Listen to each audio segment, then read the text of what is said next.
Hi, welcome everybody. Thanks for joining us. We are all together in person for the first time, which is crazy. I drove up here just to be here. I'm Joseph. I play Rory. You haven't seen me since season 1. Let's just introduce everybody and then we'll get started.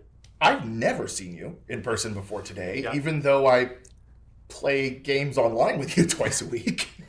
I'm Ben. I'm Rooster, or Squeal on the Discord. I'm the loud one who talks way too much in most venues. Oh, you're stopping. I'm trying to stop talking, believe it or not. Yeah. I'm Dan. I'm the handler. I flew out here from Phoenix, so this is my first time meeting Joseph. Yesterday we got to meet up with other folks, everybody else, and had a nice day out. So yeah, this is gonna be fun. I'm excited about it. Hi, I'm Tiana. I play Rowan. I live here. Y'all see me on this camera fairly frequently in this particular backdrop, but it's really awesome to get to see everyone in person because we're all here. I'm so excited. And yes, I have my coffee. Yeah, you didn't tell us all to dress up. You're just perfectly Rowan. Okay, I did mention that I was going to do this, and as if I would I'm a cosplayer. This is true. I'm Laura. I'm Quinn. Special guest for this season, but hopefully I'll be back for more later. She doesn't hate us. She wants to come back. Most of you. Oh. Well, I'm Seth. I play River. I'm the one who doesn't talk much. And yet when you do, it is either perfectly poignant or breaks us all with some pithy comment that makes us all just go, all right, quit the internet, we're done. It's a good balance. He does that in our home game, too. I've got a couple of super snarky people, and I do the Ezra record quotes thing, and I'll have this list of things that are just off-the-wall hysterical, and then one thing from Seth, and maybe 2 things from Joseph, and we're all like, yeah, scrap all of it. Those. Right there, that wins. Ambrose and Ben are consistently funny, and then these guys come in with the surprise shots. All right, well, I think we're going to call this the Unredacted Reports, just because it's all going to come out there. No Sharpies needed. Yeah, all the spoilers. Yeah. All the spoilers, except for the ones that we can't tell you about. Well, right. It'll be all the spoilers up to the end of season 2, which we have to specify because we are well into recording season 3 at this point. I just caught up on season 2 this morning. Okay, no. So we are recording this on August 1st. July 30th was when I finished editing the last episode of this particular season because I was like, I need to have this finished before the talkback so we don't have to talk around things or spoil Joseph because he's been keeping up as we've been recording, or not as we've been recording, as we've been editing. Yeah. Yeah, I haven't listened to the edited version, and I can't wait to hear all the soundscape. Oh. It's very good. You guys have all listened to it. Really, you're listening to this a week after it's been released, so. Yeah. All right. I'm very So pleased. tell us how you like it. I really liked season 2. It was a lot of fun just to listen to the story and not know what was coming. I guess similar to you guys, if you guys listen to season 1, just not knowing what was coming up next and getting to hear all the story moments. It was a lot of fun. Excited to be back, but it was a lot of fun listening to it. Getting to be surprised as it was happening. Exactly. Yeah. How much did you have to avoid, like, the Discord I chatters and muted like the editing channel where you guys were like giving feedback until I could listen to it, and I would see some stuff, so like not everything was a total surprise, but I tried to just avoid like the in-game chats and as much as I could. Yeah, so we have our own private Discord where we discuss things to do with the Redacted Reports, and there's a lot of channels on there, and some of them I imagine Joseph is very happy to have unmuted. I had like about 5 or 6 channels muted, now they're all unmuted. Yay! I actually posted that this morning when you stopped for coffee on your drive. It's like, okay, I just finished. Here's what I think. I can unmute the Discord now. No. All right. We did want to thank the community, though, because you guys have been a lot of fun on the QNC Discord. So that's been a lot of fun hanging out with everyone on there. I'm not on there as much as some of these guys, but it's been a lot of I fun. live on the Discord, but we do have some absolutely incredible fans who have some wild fan theories that I am excited to dig into to see where those go with their theories. Wild fan theories and wild fan fictions. Yeah, we'll talk more about that later, I imagine. Yeah, all the red string boards. And I just want to make it absolutely clear, River is not married to Rooster's sister. I did not hear that fan theory. Yeah, there's a theory floating around that Jenna, his sister, is Jen, his wife. I mean, there's all, and then that somehow spread into the fact that, okay, my personal headcanon for a while was that Roosters descended from Abe Froman. Until Abe had fish sex and then went back for more fish sex. And it's like, yeah, no. And then that somehow turned into, well, what's Jen's maiden name? Maybe River is married into it. And all of the descendants from like Michigan just moved to Yuma after the fact. And What is wrong with you? this was from the fans on Discord. Do you want the short list or the long? This wasn't even mine. Come in. Guys, delivery from Yuma. Oh God. Redacted showed up and said I needed to deliver these to Redacted. Oh my god. So that's Redacted. That's G-Man. I've got Redacted there. What else we got? We got Redacted here. So funny, amazing they can keep them all apart. Oh my God. I had to go back and look to remember what color shirts y'all asked There's for. Redacted there. Oh, there's lids that go with these. I'll go ahead and hand those to you to hand around. Alright, that's all of them. Enjoy. Bye, Burby Mama. That's so weird. Wow. That's fantastic. Wow. Sorry. Awesome. That This is is so cool. fantastic. So the design was done by our delightful Danny, and I asked her to make some shirts for us because I saw those and said yes, please.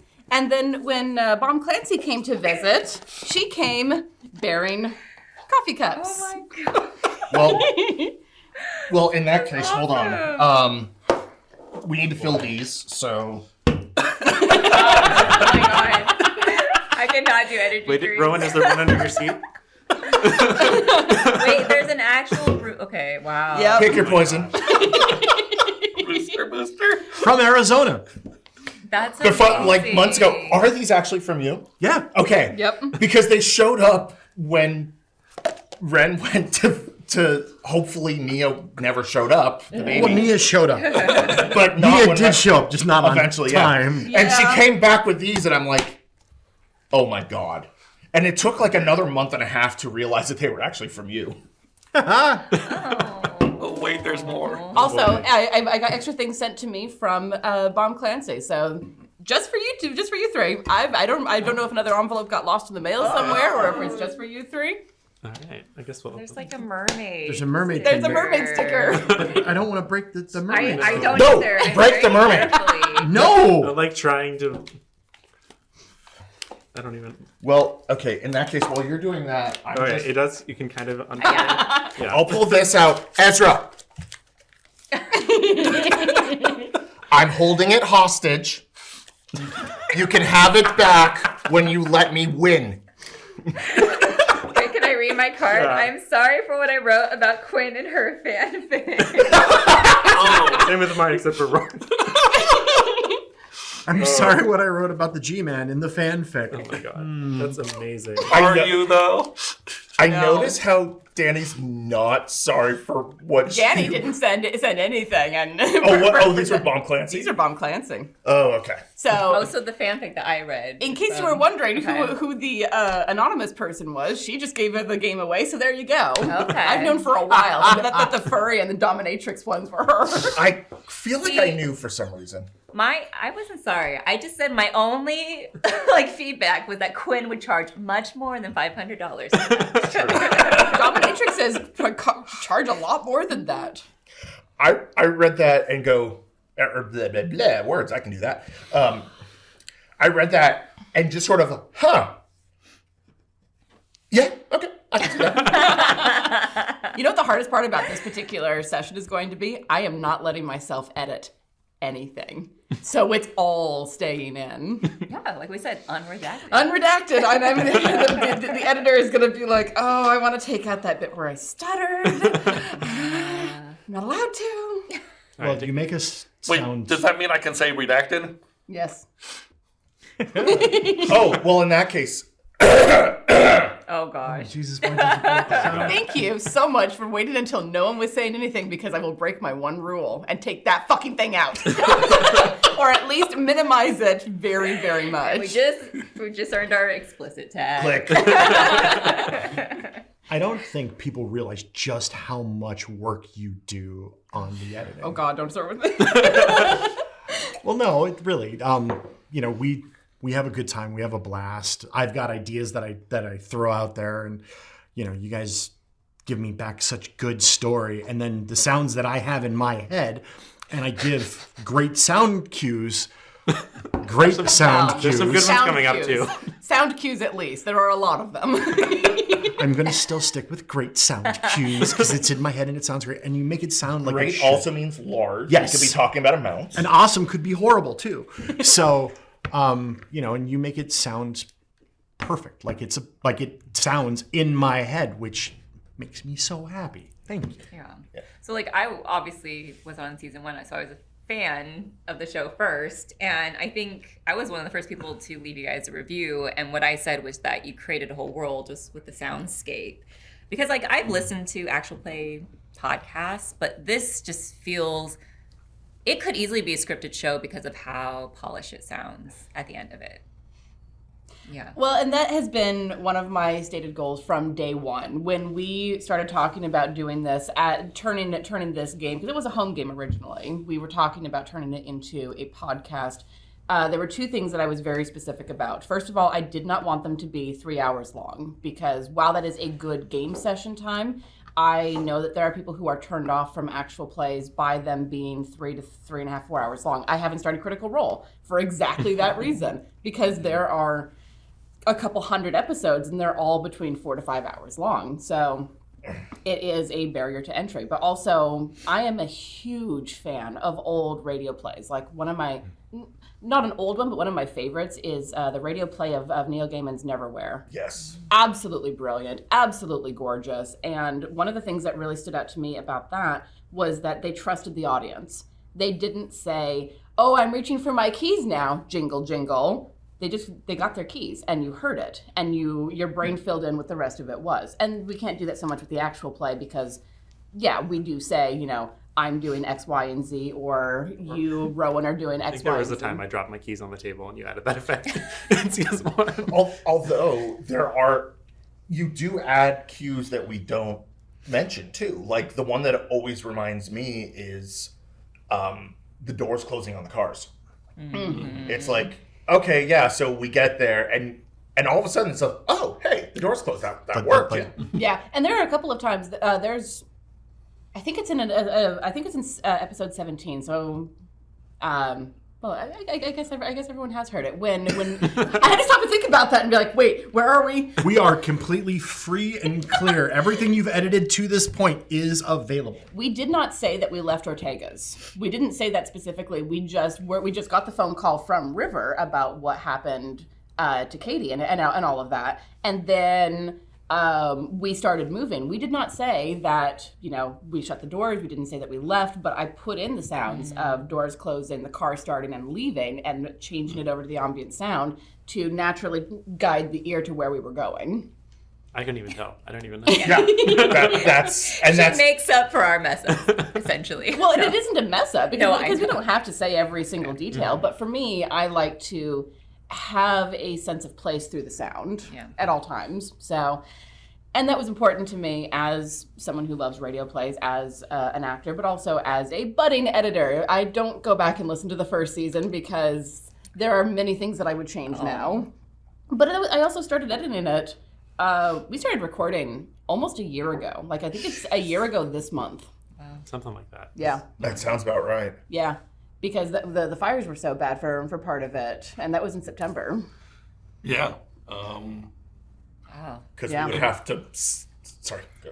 Yeah, because it was in September because I was sitting in my father's living room, and my brother came in and made a comment about how I'm talking about this septic tank.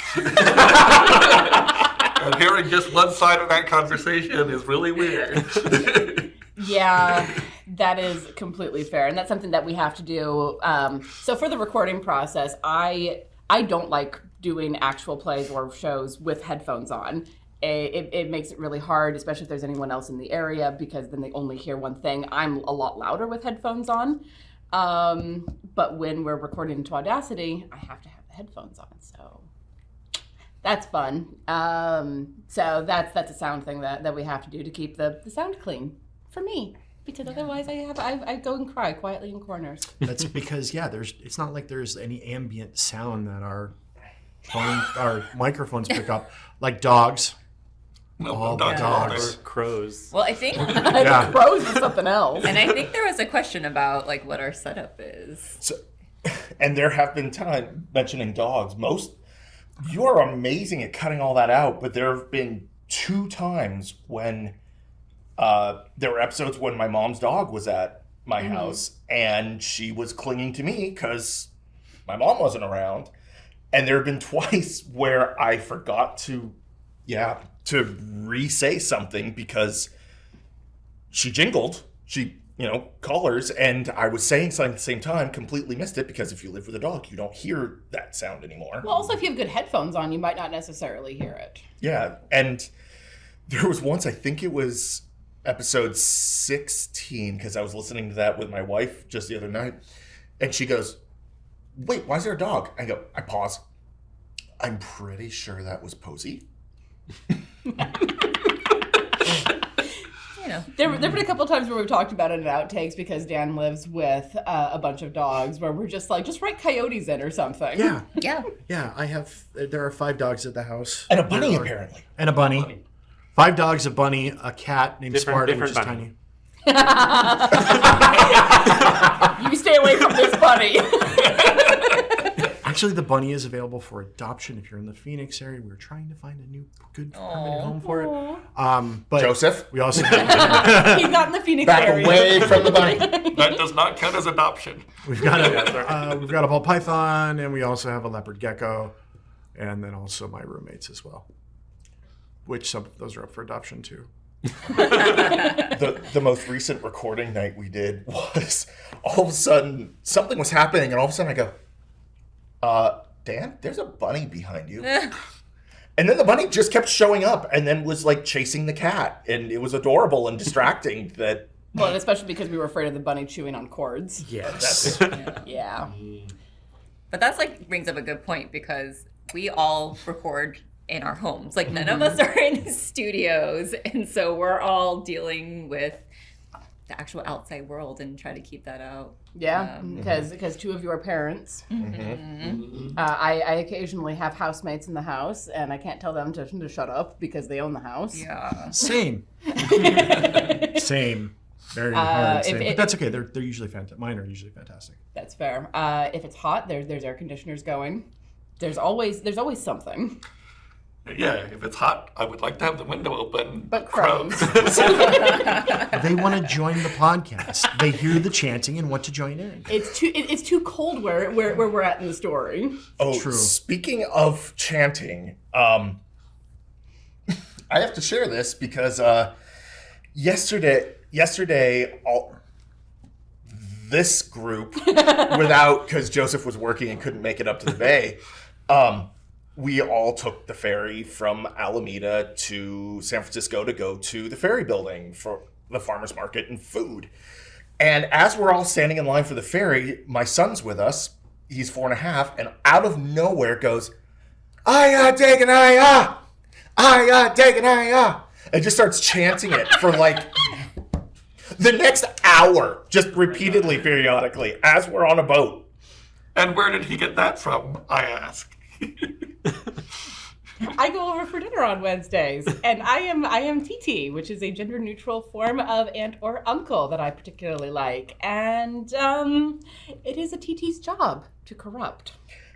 I will tell you that this morning, when out of nowhere he comes running down the hall yelling, "I am taking it! Woo! I am taking it! Woo!" And the 1-year-old is in her high chair, and I look at her and I go, "Can you say Aya Dagon Aya?" And she looks at me, go, "Aya, Dagon, da, Aya, Not creepy we at all. start young.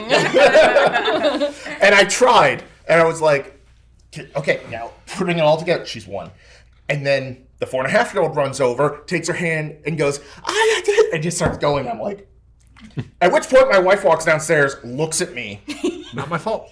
and then turns around and goes back upstairs. That's the appropriate response. Yeah. So getting to see, both Laura and Ben with their kids, and it makes me feel so good about the future and about, parents, because you guys are amazing parents. No. Like getting to see you interact with your kids and, letting them be kids, but also setting boundaries and just being good parents. And we were around, we were around a crowd yesterday. There were folks, but the kids were great, and it certainly shows to like who you guys are. So yeah, it was pretty my wife. fantastic. That was My wife. All right, we can blame. No, dude, I didn't see your wife at all in that. It was all you and your interactions with your You kids. should have your hands not in front of your face. I'm sorry. Because we're actually in front of a camera now. So I keep doing will that. say I keep that- pulling it down. That was a lot sweeter sentiment than I thought. When you said seeing you around your kids, I thought you were about to say, I feel bad about a story in which a baby gets killed. at least in this one, the baby came pre-killed. It wasn't our fault. Which actually, and actually that does bring up a more serious, positive conversation, is before we went into this season, Yeah. Dan said, "Okay, look, I know 2 of your parents, and when we started, my daughter was like 3 or 4 months old, like very young." And he said, "So there is, as written, there is a dead baby. This is how I want to handle it. I want to make sure you're both okay with this." And we talked a lot before we went into that scene. Yep. One of the other things you revealed is because we didn't want to, again, it's the idea of scaring the players, not the character, the characters, not the players. Right. But you also told us later that the teenagers in Mustang are supposed to be like 10-year-olds. Yes. Yeah. So when I went through the adventure, first when I saw it, I'm like, all right, I'm going to have to put a stamp on this to kind of, this is what I know. I know Arizona. I live in Arizona, so it's an adventure in Arizona. I like the concept. I kind of like the Dagon things, It's Can I see your shirt? yeah. Okay. That's such a quarter of Dagon. There's a beard in the way. I couldn't tell. It's glorious. It is. So I grabbed the book. I flipped through it. I'm like, oh, this is cool. There's some really neat stuff in here. And as I'm reading it after I purchased it, after I already said that yes, we're going to do it, there's a lot of things in there that are red lines for me. Violence against children. I really don't like to have that in any of my games. Home games, recorded games, or not. It's just not my thing. And then as I'm reading, I'm like, oh, the kids that did the murdering are preteens between 10 and 12 years old. And later on, during the Battle of Mustang, the kids on the bicycles that are the suicide bombers are 10 and 12 years old. And I was like, yeah, no, that's not making my table at all. And I didn't think anybody else would have a problem with me moving that up. So I made it up to the age, to teenagers, because teenagers can be assholes. And 15, 16, yeah. I mean, let's be honest. So can 10-year-olds, but True. That's different. yeah. true. Age of reason, right? Once they're above the age of reason, then Yeah. then they're free game in the fictional world. That's horrible. Do I make any reasons? So what? I was going to say, what is that? Because I know plenty of 40-year-olds that do not count. Well, that's fair. So yeah, I kind of had to change that, and I'm glad you guys, glad it worked out. And Yeah. I want to squig my players out a bit, but not too much. Now, one of the things, and I've talked to Ren about it on Wednesdays when we drink and go into character and record hour-long, like, in-character, drunken future things that will happen. That may or may not ever actually happen, but we do. This is why we get fanfic. Yeah. No. We'll come back Danny to is that. where we get and Bomb Clancy. And Jen. Yeah, and Jen. We'll, Hi, community. We love you. we really do. But we'll come back to that because. Yeah. But one of the things I was really amazed by was legitimately how safe I felt at this virtual table, because I sat down with no anxiety about anything except my performance, which is an actor thing. And also whether Laura hated me, but that's a different story. Short story, she's really good at getting in character and takes a long time to get back out, especially when she's dead tired at the end of a recording session. Especially when we go like an hour over when we said we were going to be done. I'm really sorry. And I've never met her, and I have anxiety, and I'm like, God, I think she hates me. I think it's not just Rooster. I think she hates me. But no, seriously, it was just, I feel incredibly safe at this table of this is a game. We're having fun. This isn't, and we might get squigged out, but there's a bit where this will be a spoiler. So I'm going to be very vague, but Dan and I, in one of the interludes, have a one-on-one conversation where it's just like, yeah, okay, yeah, we just did that. That was awesome. That was great acting. And I've never met this person in real life, but I felt incredibly safe going there. Awesome. Yay. Nice. You talked about it a little bit already, Ren. Do you want to talk about how the group came together? Okay, so I'm going to throw this a little bit at Ben too. So It's my fault. Ultimately, it's my fault. it's also partially my fault. So shortly after we started on Quest and Chaos, I have a habit of whenever I am in something or into something that I really enjoy, I talk about it. I talk about it a lot. I talk about it at volume on my social media, where it's like, hey, I'm doing a cool thing, or I'm into this really cool thing. Y'all should check it out too. And then Ben followed my advice and started listening to Chaos Agents. On all but 24/7, because I got so into it, Thomas, that I basically would have it on YouTube at work in the corner of my screen, and then I would listen to it on podcast driving home. And then my wife was out of town with my son, no daughter at the time, so I would play it until I went to sleep, wake up, turn it on, drive to work, and repeat, and went through like 30 some odd episodes of the show in a week. Now, prior to that, Ben had heard of D&D, and I had it's a geek thing. I had Everyone wanted knows to about play it. my entire life, but never had an opportunity. And so this got me then, talking to Ren all the time about like, okay, these are the rules, and I download the PDF of the player's handbook, and I start rolling out my first character and coming up with the weirdest character ideas you possibly can. And thus, Squeal the Bard was born. Yep. And The Goblin Bard. Yep. And everything else happened. And except for those two scenes on Quest and Chaos, which I was like, a total fangirling over, I'd never played. So he wanted to play, and he came to me and said, my birthday is in November. I know you're super busy with everything that you're doing. Would you be willing to run a one-shot for me as a birthday present? And I said, sure. That sounds like a great idea. I don't know who you want to play with, though, because everyone that I play with are also in like 5 or 6 other games, and I feel bad asking them. So this is your thing. You help me figure this out. You ask who you want to play with. So I asked Seth, because I've known Seth for a long time from SCA. And Seth was also a Q in. Exactly. I mean, I'll tell my part, which is that I have been in the SCA for a long time, which Ben and Tiana are also part of. And then a few years back, I joined the West Kingdom Choir, which is part of the SCA. And And guess who was also joining that almost exactly the same I was time? like A week off? I was like 1 or 2 weeks ahead of you. Yeah. And Also, special thanks to West Kingdom Choir for creeping us the fuck out with the chanting. I actually took a Go on. video of us all like walking around the microphone chanting because Alessandro said, this is an old radio trick. It just also happens to look like a ritual. so anyway, It'll be uploaded in a bit. I promise. my story after that is very similar to Ben's of oh, you're doing this thing? Okay, I guess I'll check it out. And like, oh, wow, this is wonderful.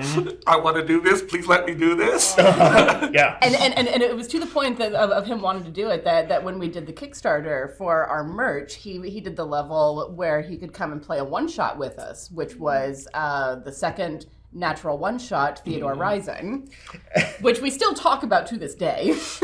And God, that scene of you and Ezra, like, talking, waxing philosophical about your sentient wife's sword. The demon sword. That bit was classic. And I was watching that, like, And I was totally unprepared for that. And like, it was so good. I mean, I just went with it and I realized, hey, I can do this. Yeah. So we got Seth, and then I asked Tom, because you had said that Tom is probably fairly free schedule-wise. Right. Well, as usual, my birthday is on Thanksgiving, pretty much. I'm cursed. I don't get a birthday party. I just don't. I've had 2 dinners since my 21st birthday. I usually have a family thing. And I was trying really hard that year. It didn't happen. So, in the spring, I said, you know what? I still want this to happen. But can we still do this? We played 1 session, and it was just sort of... None of us were really into it. Well, none of us were really into it. The character, we hadn't really talked about character creation. The characters did not mesh. No. The problem with having a bunch of loner characters is that getting them together into a group is well nigh impossible. Yeah. And there were a lot of loner characters, and I was like, I am not a good enough DM to handle this. Because that was your first, or close to first DM. It wasn't my first, because I had run the Stranger Things That's right. 2-shot at that point, but it was very close to my first. But I was like, I have an opportunity. I'm not letting this go. I had just won the Nord game. The Quartz Toil. Yeah, I had gotten the Quartz Toil Tower. And I read that through as the first time I'd ever read something as a GM. And I'm like, this is cool. I want to run this. It's also brutal. If people get the Quartz Toil Tower Talk to module, me, please. yeah, it is brutally difficult, and you're going to want to try and nerf a couple things or give them an NPC to help them along, because even when Tom brought Joseph in, because we needed a 4th person because we were dying, and also Tom had to leave. He was unavailable, and he reached out to me like, hey, Yeah. these are the people that I kind of was, I had joined the Discord that you guys were in before that. Was that before or after we had done that Call of Cthulhu one-shot? That was before. That was before. But- Because I had done a Call of Cthulhu with Tom and my brother and another cousin. Uh-huh. and you're Tom's cousin. Yeah, so Tom's my cousin. And so we had done that, and that he made a channel on that Discord, which is why I was in that chat when you guys were looking for another player. Right. He reached out to me, so I joined. And from that, we played through Quartz Toil. Which was actually my first time playing D&D. I'd been watching shows. The first time I played was about a year ago. Well, and I should mention that on top of all of this, when we first planned this, you wanted to do your get-together, and it was supposed to be, we're all going to get together, we're going to spend a whole day, 8 hours plus, playing D&D. Wow. Which was going to be That great. was March of 2020. Yeah. Oh. Well, it was fall of It was originally 19 for my birthday, Yeah. and then we're like, okay, we're still going to do this in March, and then no. And then 2020 happened. Yeah. So that is how the group all initially came together. It was me being in Quest and Chaos and shouting about the things that I was doing. These two getting into D&D because I was so into D&D, and then bringing in Tom from Quest and Chaos on the Call of Cthulhu side, and then him bringing you in. And that's how the original 5 all came together. And then Tom started reading through Delta Green because he really liked Call of Cthulhu, but felt, I think he said that it wasn't quite like real enough or something like that, or it was too hard to access because it was It's the really 1920s. campy, which I like about Call of Cthulhu. But right. Well, it also depends on... Who's running it? Yeah. Yeah. So he started reading through Delta Green and said to us, "Are you willing to learn a new system? I would love to play this and run this." And we played Last Things Last, which is probably the best starter Delta Green module pretty much in existence. I know that there are other places that you can start, but Last Things Last is phenomenal for bringing the group together and then going and cleaning up after the previous cell. And it comes with the starter book or the Quick handlers. Start. What? It comes with a quick start. Yeah. So we played the first session of that, and I looked at the makeup of the group with who was playing and the characters that we were playing and was like, there's something magical about this. I think that there's something unique enough about this that we need to turn this into a podcast. And I brought it up to Tom first because I was like, this is going to be more work for you because being the handler of a podcast comes with different expectations than being the handler of a home game. You have to have a lot more of the interconnectedness. You have to have a lot more forethought. There's more to it. So I was like, I understand what I'm taking on as volunteering to edit this thing. I did not know at that point what I was actually volunteering to take on, but I had an idea. I thought I knew. And so I brought it to him and said, I would like to do this. I was pretty sure that people would be hesitant about it because I know that my friends tend to be introverts and shy, like I am. Well, when you're in a group of introverts, even the like, if you, I think would you consider yourself extroverted or more introverted? I'm very much one of those extroverted introverts where I'm either on and I'm 100% on talking volume, or I am shut down reclusive.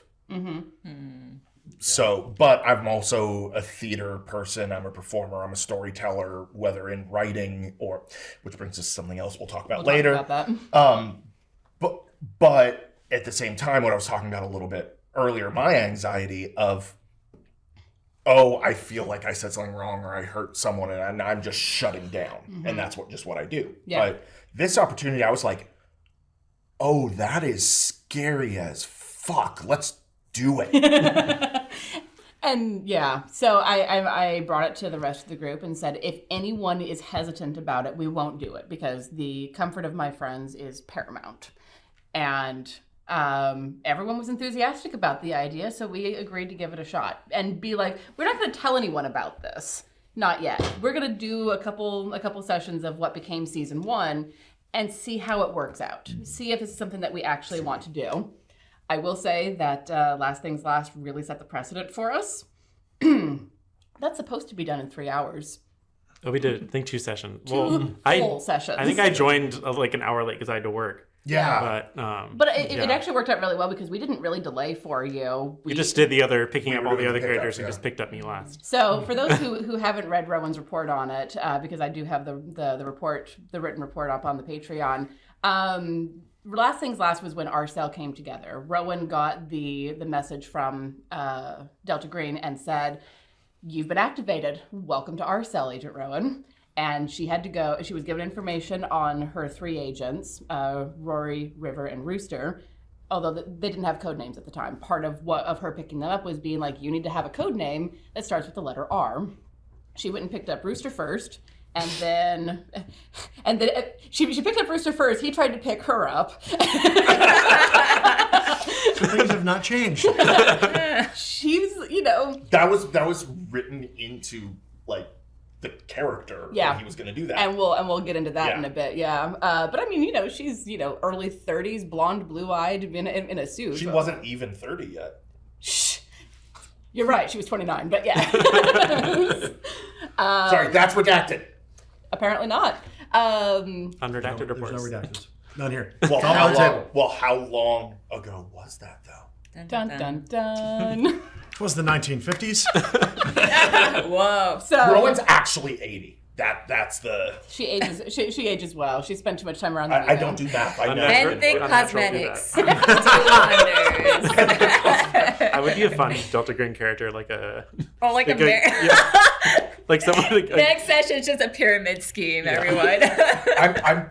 I'm putting that in. I'm putting that into an alternate backup character now. The the one who's been around forever and is just actually really old. Oh, no. Uh-oh. Oh, no. The wheels We're are We fit you close on something that he's already planning. or he just got ideas, one of the two. So Ophelia getting a youth. Oh, please. no. Yes. Yes, but no. fan favorite. Oh my God, Rooster's going head over heels. He'll have to get in line. I did just check my text messages, and I did send a text to Leanna, my other cousin, about that. Like, hey, we might be doing a podcast. It was August 27th. Oh my gosh. So almost a year ago. Yeah, that's incredible. So she went and picked Rooster up first and told him, there's a mission. And he said, "Oh God, yes." Very much a John Watson reaction to getting back into the field. Then she went and picked up River, who was having a cookout with his family. Oh boy. That's all right. I actually wrote into the report, I'm pretty sure that his wife thinks that he's having an affair. Yes, I think what the way we started out is, Tom asked, okay, what would your character be doing on a weekend? That's I say, right. A Saturday morning. is there a pandemic? Yeah. No, then we're having a barbecue. And that was actually one of the things we decided then is this world that we're playing in a better world with no pandemic, only Eldritch horrors. It's a much better situation. Right? Well, the pandemic happened. It just got handled quickly. And competently and Yeah. So went and picked up River, and at that point Joseph had gotten home from work, and we were like, okay, we're heading over to Travis Air Force Base. Get in the car, let's go. And then we headed out into the mission. But yeah, we learned pretty quickly in that session that we do handle things very slowly. We handle things very methodically. Dan, how long was the adventure for Ex Oblivione? 32 pages. And 2 of those pages are the cover and the abstract in the front. Yeah, and there's quite a few other pages that are a lot of world building that really doesn't come into play. And we turned it into 18 episodes. how many episodes were you planning on in planning for our slow methodical stuff? 16. You said 16. 16, yeah. And then we went back to the annex.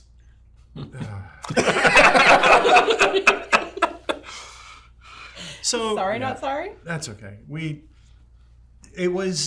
The game is designed, Ex Oblivione is designed to be pretty quick. And even though it's set up to be over a bunch of days' time, actually, the amount of time, it's supposed to happen on the summer solstice. On solstice, yeah. On the 22nd of June.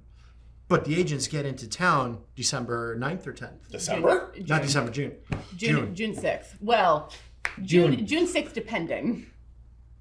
Yes. So, yeah, it starts in June. And then, June But June it 6th was supposed to be 2 weeks worth of stuff, and we just kept getting so close that.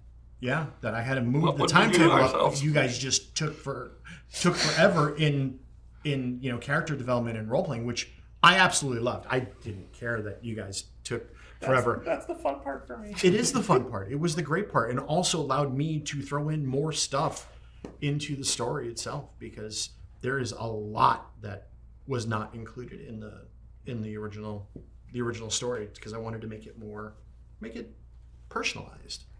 Yeah, personalized. Thanks. You're welcome. Kiss, kiss. I stole it from Ann Bishop. I suppose you can steal it from me. You're not wrong. Ha! You can't steal that from me. That's mine. Coincidence and shit. That you can steal. Yeah, that was probably the phrase that got brought up the most. Yeah. So you guys did Last Things Last. Y'all survived. Yes. Are we able to, like, spoilery / do we want to explain what happened? Because that was Yeah. because that was the defining moment at the end of Last Things Last that really started, at least for me, the connection. Why don't you tell us what Rooster's original plan was? So I would like to say, I did not read Rowan's report about Last Things Last. I've only read and listened through season 1. So I know the scenario from reading it. I don't know what you guys did to the scenario. And same, like I have listened to season 1, but there were times when you guys refer to a past, Yep. you know, Shaver Lake. yeah. Shaver Lake. And I was like, what happened? Even I'm in the dark. Which we did on purpose. Yeah. Yep. So I guess we should so start tell with us- the characters. Yeah. So tell us about Rooster. So I've said this a couple times on Discord, but Rooster was 100% Tom's idea to start with. He was inspired by the song Rooster by Alice in Chains, of I'm into it. the character who came back from the war and couldn't cope with real life but he survived, and had this idea of like a washed up vet whose life sucks, and I really leaned into that, and said, for me, he said, yeah, you know, that guy from the Central Valley. I'm like, yeah, I know those guys. I grew up there. And part of it as maybe a blanking on the word, coping mechanism, like hits on the younger girls, playing the old vet guy thing. That was part of it. Rooster was gonna die. Yeah. He was intentionally, I was supposed to, at some point in Last Things Last, make a tactical mistake because he was had a bit of a white knight thing going on and get killed. And it was supposed to be a shock for the rest of the players. It was supposed to be at the septic tank. You've read the Yeah. setup. Okay. The problem with that, Is that I played him too tactically smart the whole time. So when we got there, I realized, shit, because I didn't know what was coming. so for people who are not familiar with the scenario, the short version is that we're cleaning up after the last member of the previous cell that lived in the Bay Area of our cell for us, and he died recently of natural causes, a heart attack or some shit like that. And we're going through his things, and we find out that there's a cabin out on Shaver Lake where there's no other sign of there having been any kind of work done except for a backhoe that was hired. And we're all like, well, that's weird. So we went out there to find out what was going on, finished cleaning things up. We cleaned up everything that was in his apartment. We found out there that he had been doing stuff that he had found in his Delta Green work to try to bring his dead wife back to life. And Succeeded. He He succeeded, kind of. in bringing something back. There was something back that was trapped in the septic tank. Got it. Yes. And, Nothing. Dan's getting ideas. And we found a note in there that said, if you have found this, if Delta Green has found this, I messed up. I couldn't do what I needed to do. And there's 20 gallons of gasoline in the shed. Got it. So we went and found the thing in the septic tank. Now it's not a spoiler anymore. Rowan has issues with being trapped underground in a closed facility. So she looked down, saw that, and went white. And I, as a player, went, because I was still brand new, I had played, at this point, a grand total of, like, 2 sessions of any role-playing game ever. I had run, it was okay, it was fun, but I learned a ton from that Court's Toil Tower thing. But, I mean, I'm now DMing our home game, which also includes a bunch of the people here. And when I say our home game, I mean one of Tiana's many. I'm not in that game right now. Not at Don't the look at moment, me. yeah. There's opportunities Life's- for me to come yeah. back at some point, but I'm not in it right We will now. make you come back at some point. Yeah. But so I looked at it and I immediately realized, oh shit, this was the moment that was supposed to happen when Rooster had just said burn it. But the problem with that was that both of us looked at it and went, we're going to destroy this thing and we're going to be careful about doing it. Yeah. And so I, as the player, looked at Tiana and said, are you sure about this? This is your call. You're the boss.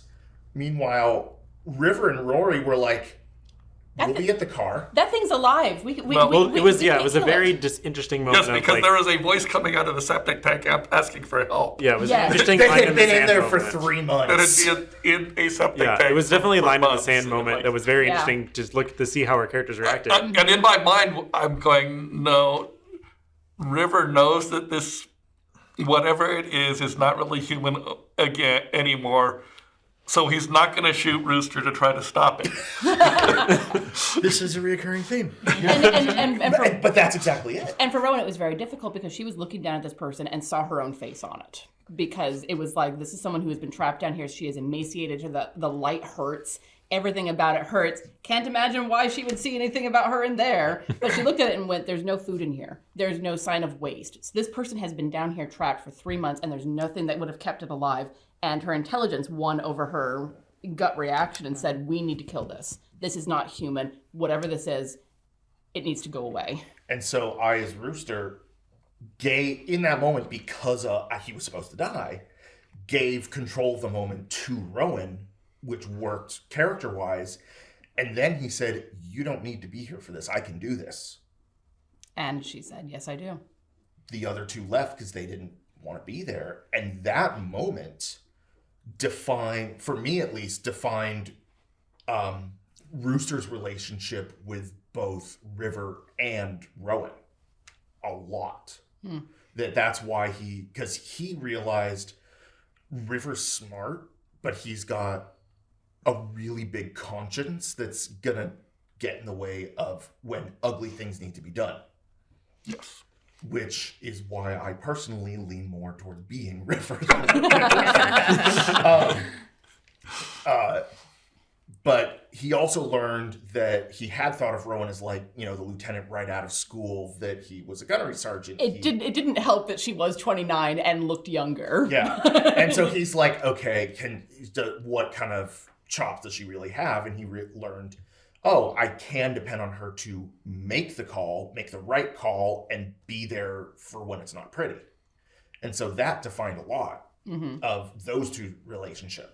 And it's hilarious to me because in normal life, Rowan and Rooster would have nothing to do with each other. She's a Bay Area bisexual woman. There's no way that she would have had anything to do with a conservative guy from the Valley.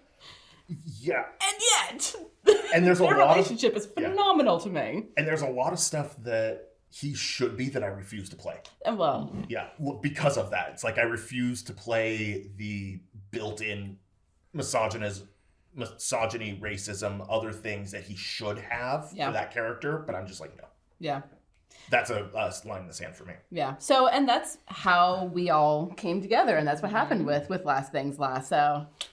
But how did the other character? So, he was supposed to be my throwaway character. Even into Big Sky, we were still planning on killing him, and I said, I really like playing this character. I think there's a lot of depth here. And then Ben told me about the other character who was supposed to come in, and I said, please don't, Rowan will drown him. Wow. So you think Rooster's bad. You think Rooster's bad. The other one is worse in different ways. Yeah. Well, I want to know, when you guys decided it was going to be a podcast, a little bit more pressure knowing that an audience is going to listen, did you do more character development that wasn't there when you just were playing for fun? Yes, because I realized I was going to be playing that character. Right. And not...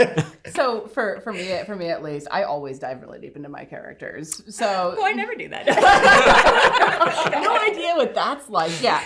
Rowan, for me, so I'm a huge fan of the Dresden Files. And for me, Don't worry, we can cut that in post. What's this we?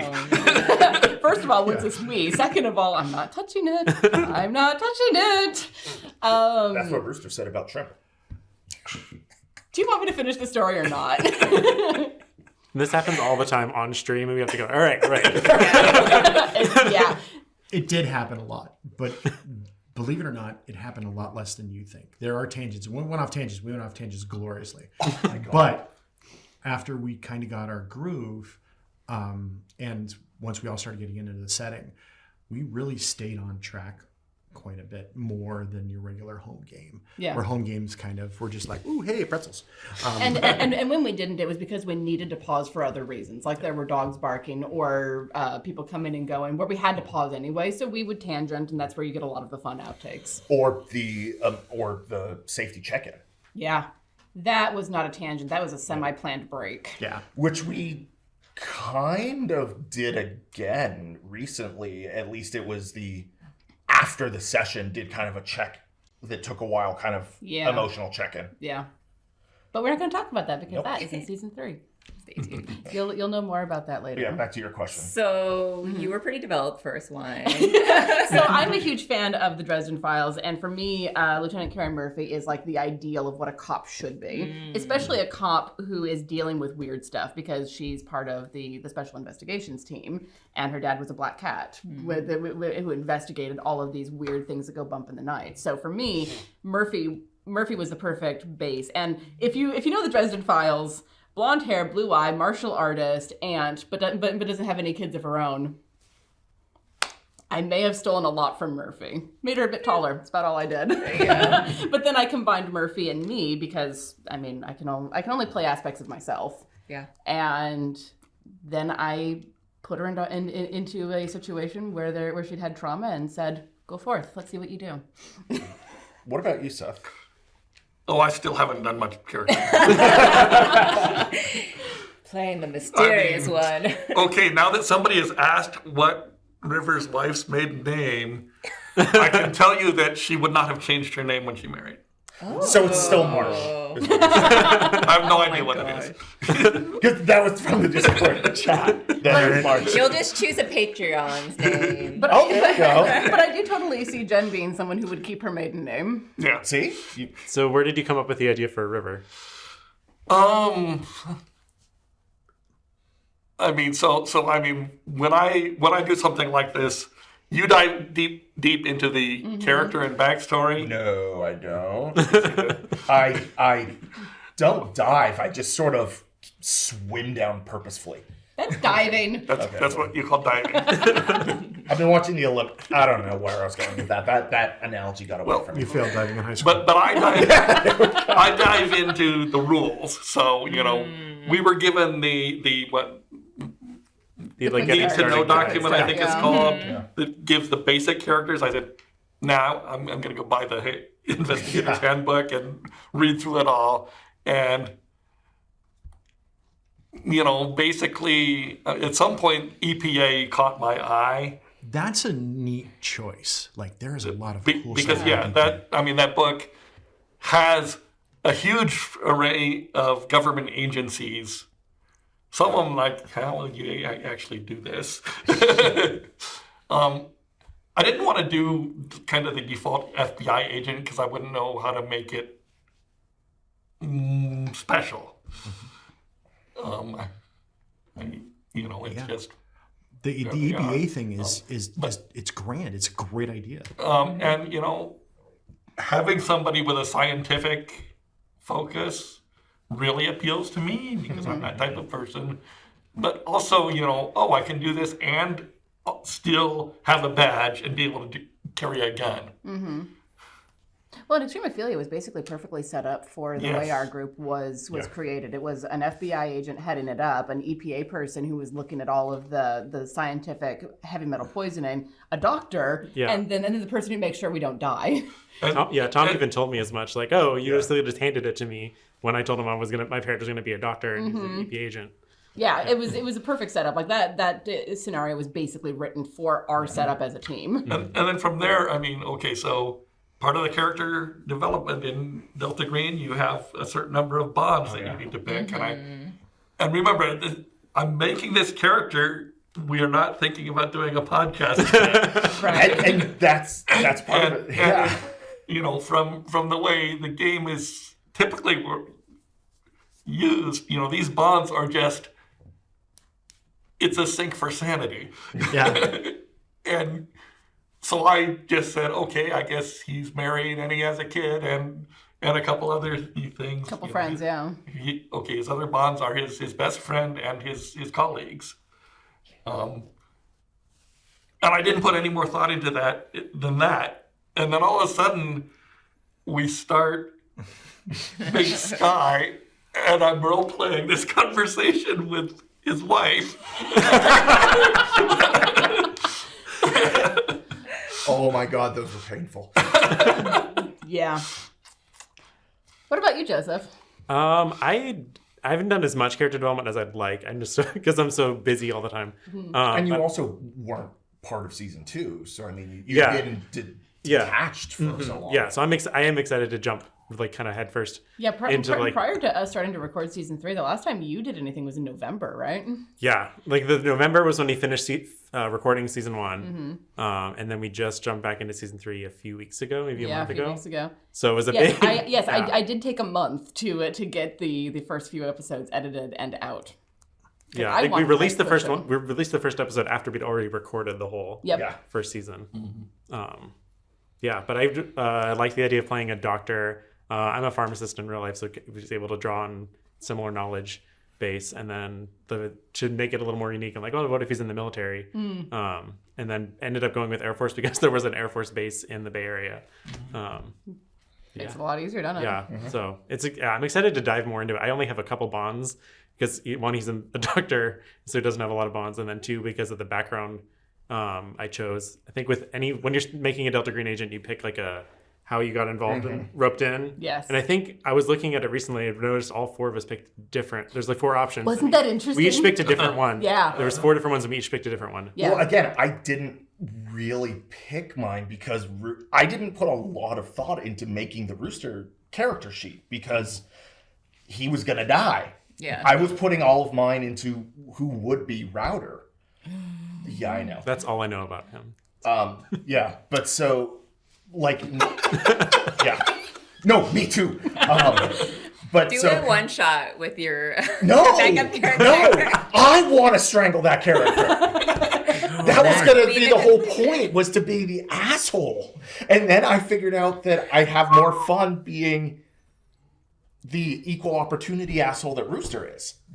But so I started doing research like, oh, he was a Marine, he was special ops. Well, what are the Marine special ops? And I came across Scout Sniper. And now I'm like, I put all the stats into strength because I thought it was like Call of Cthulhu. You got a damage bonus, which you don't. Whoops. And so I'm looking at the stats now, and if I were to make the character knowing what I know about him, I would do it completely differently.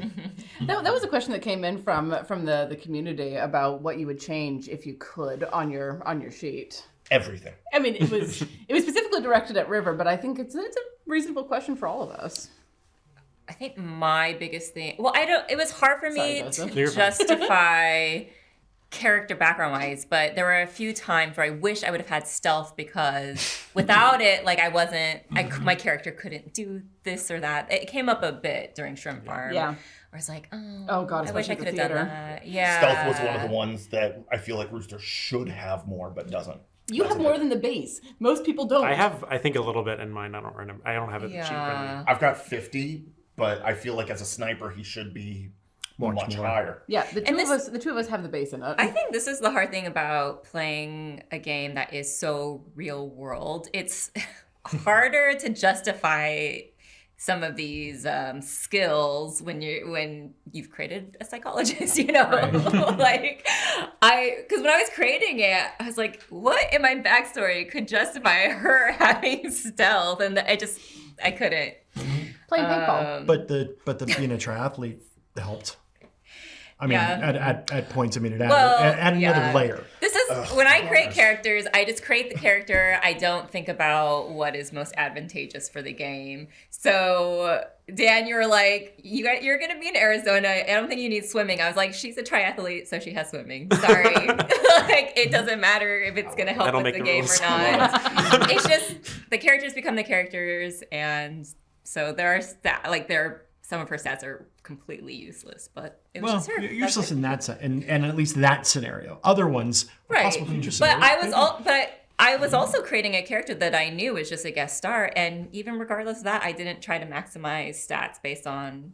I always just create the character first, and that's part of what makes Quinn so real and so interesting is that she doesn't feel like a min-maxy low personality character, right?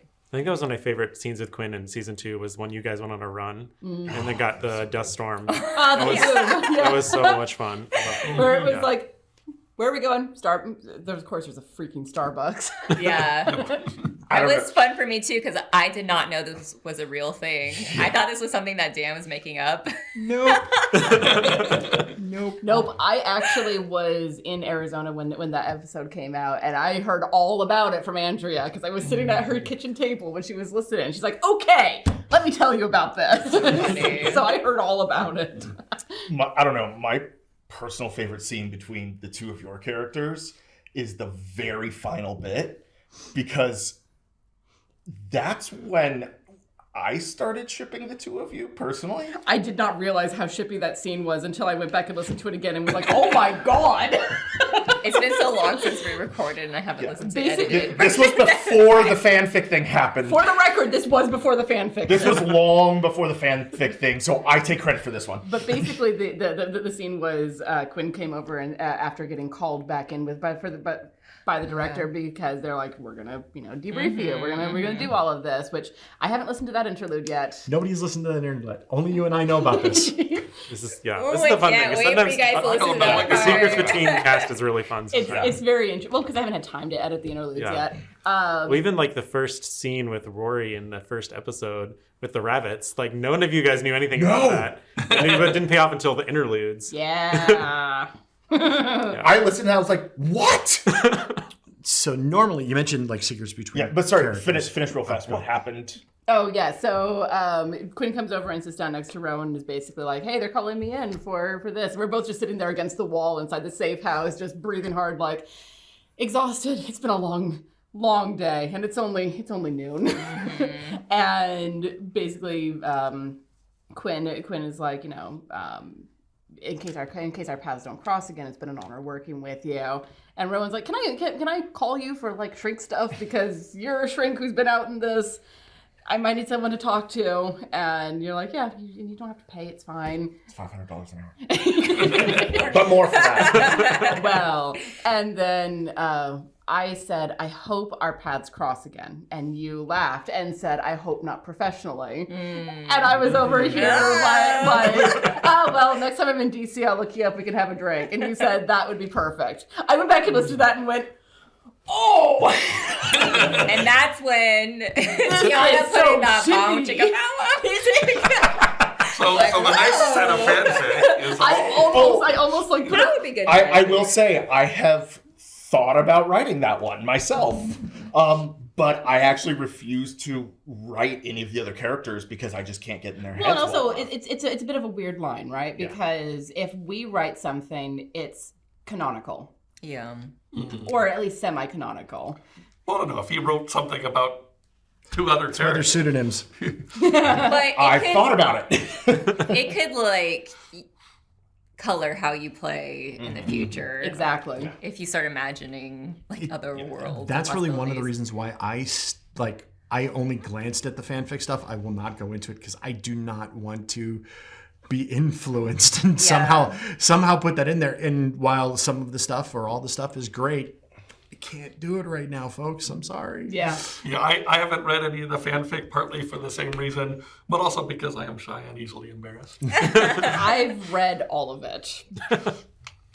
So With pride. and the I other- am a longtime fan person. I have been in the online fandom community since I was 15 or 16 years old, well over half of my life at this point. And I write fan fiction. I have read fan fiction most of my life. This has been part of my fan experience. So when I found out, Danny, that someone was writing fan fiction, I just about vibrated out of my chair. That was one of those, oh my God, we made it! Shut the fuck up.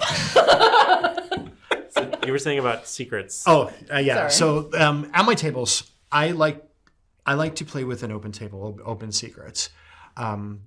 I've been involved in some form of role-playing games for 30 years. I started when I was 13. Like April 30th, I received the black box of D&D, and I've been going full strong. My parents are like, it's a phase. Nope, I'm now getting paid to do it in other forms and fashions too. So it's not just a phase; it's a long phase. But I found out that if you keep secrets completely to yourselves that are never exposed to the other players or to anyone else, they're only for you, right? It's not, you lose it. You lose all the cool stuff. Or they're like, oh, I've got a secret. And everybody else is like, I don't care. But if you seed or if you have open secrets and let other people in, they could play into it. And having other people's input into those secrets just allows it to bloom and blossom and grow. It's kind of like Miracle Grow, because once somebody else knows that secret and they're like, oh, I've got this cool idea on how we could wrap it in. Sweet, let's do that. Oh God, you said that. Now I'm imagining Quinn as a chia pet. What? Miracle Grow and the short hair and the... This is how my brain works. Go on. And these are the things that I usually cut out. Go on, please. So, having everybody, all the characters do have their own secrets and their own things, and they're all being exposed slowly throughout things. There are secrets that I don't even know, and I'm just making most of the shit up. But like, we're trying to figure out, we've got backstories as to how certain people got hooked into things. We've got Rory's backstory. We've got Rooster's backstory. We definitely have Rowan's backstory. We kind of have Quinn's backstory. It's been mentioned, but not really come out. And then River's backstory is going to be a focus someday. So you better start writing that. Oh, no. He's okay without knowing. Well, talk about that. Talk about that in the character creation. What you've said. I mean, looking back at it, I totally copped out on the backstory, and threw Tom under the bus at first, and now you, because so trying to remember what order it came in. I had the basic idea, and if you haven't heard River's backstory, it is covered pretty well in the interludes after season 1. What we know of it. What Just not River much. even knows of What it. even River. What Seth knows of it, too. Also what Seth knows about it. Okay, part of the fun of role-playing games for me is being surprised. So, yeah, I want you to keep secrets from me. There are some times when it makes sense for the players to know something about what's going to happen. But yeah, if it makes sense to take me completely by surprise, please do it. So, I mean, I came up with the general idea of, okay, he was doing an investigation for the EPA. It looked like, environmental crime. Turned out to be something completely different. But in the character generation for this, if you pick that particular scenario, which is what things man was not meant to know, one of the things that it changes is you get a disorder.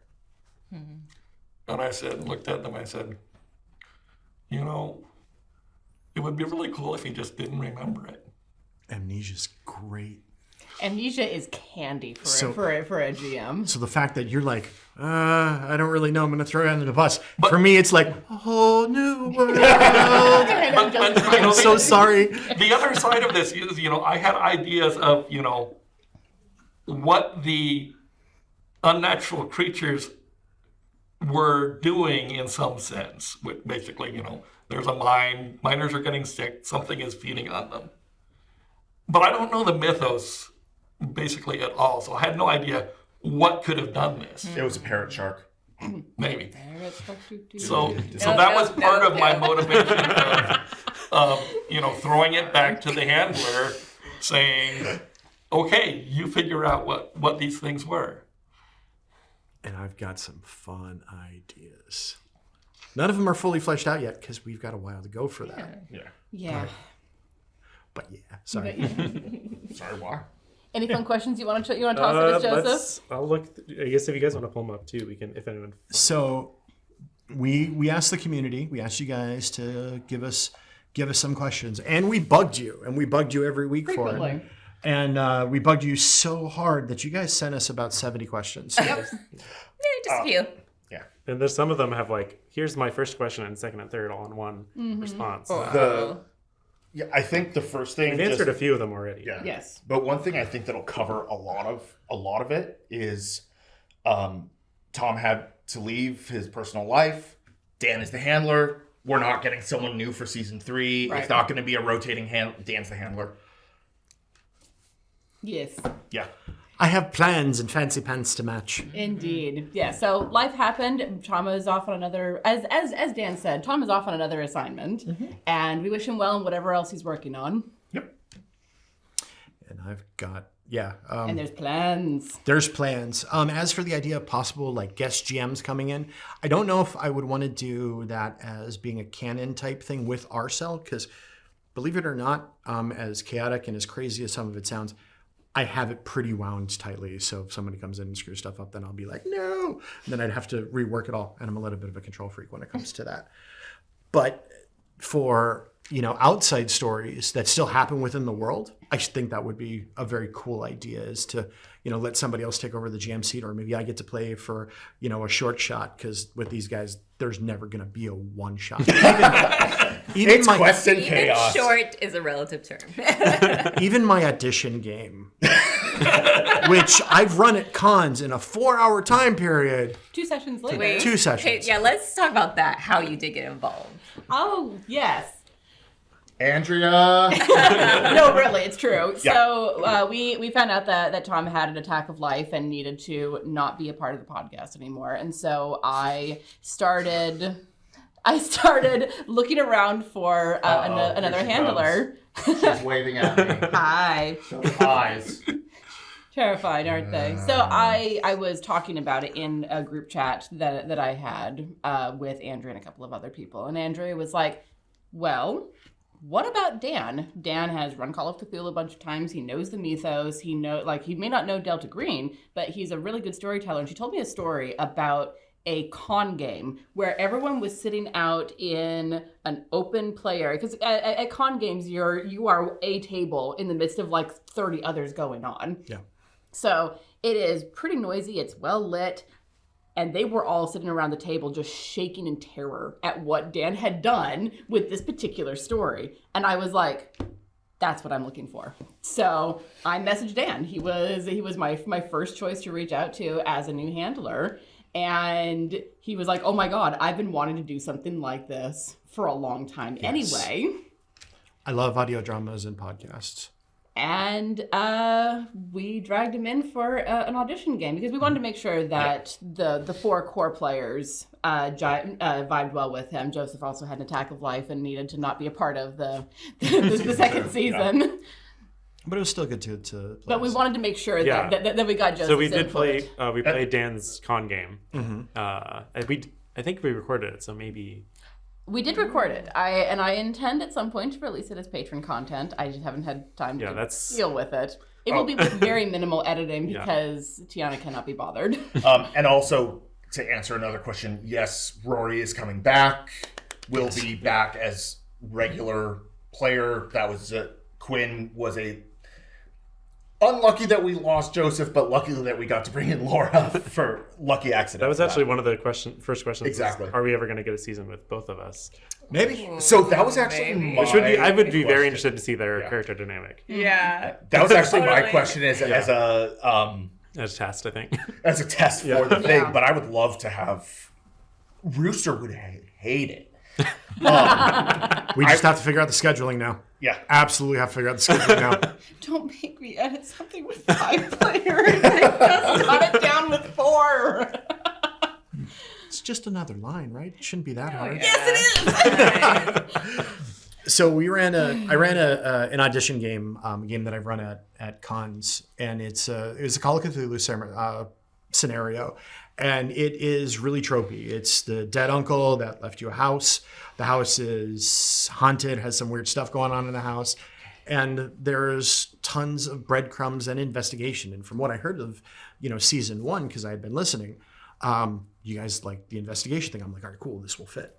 And then he underestimated us. For the record, I don't. I'm terrible at that part, or I feel like an idiot the entire investigation part, which is part of why I lean into the character stuff so much. I love the what's like the Sherlock like figuring it out, puzzling. Yeah, I love that is the sort of thing that is just bread and butter for me. See, all you have to do for investigation is roll a critical success on your forensics. Yeah, sure. It kind of becomes tropey for your character. He keeps rolling really well on investigation forensic stuff. His dice have decided that he is Sherlock And Holmes. then I keep fumbling on firearms. On, Well- or There's a worse one coming. stairs. There's the worst firearms fumble. Oh. Or stairs. My favorite part, second favorite part. First favorite part for Quinn is kicking the dude Yes. when he's down. Wait, what? When kicking the guy in the bar. Well, it's like, Quinn, is he telling the truth? I don't know what you mean. Kick.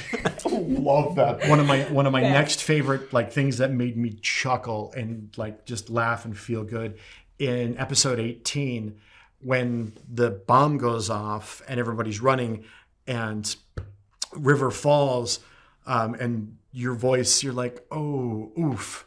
First the stairs. And it just made me so happy. It still makes me happy. That whole sequence was, I just listened to it this morning. That whole sequence was amazing. It's just the collective groan. I have to listen. Iconic. It really was iconic. It's maybe the groan when it was called for, and then also when he failed it pretty badly. Yeah. Where we all just like, oh. Well, I think Don't one die. one of the questions was like, why did you decide to make him break his leg so early? And it's like, we did not decide anything. The dice That was decided the night. So we record two episodes per session. We take our break usually.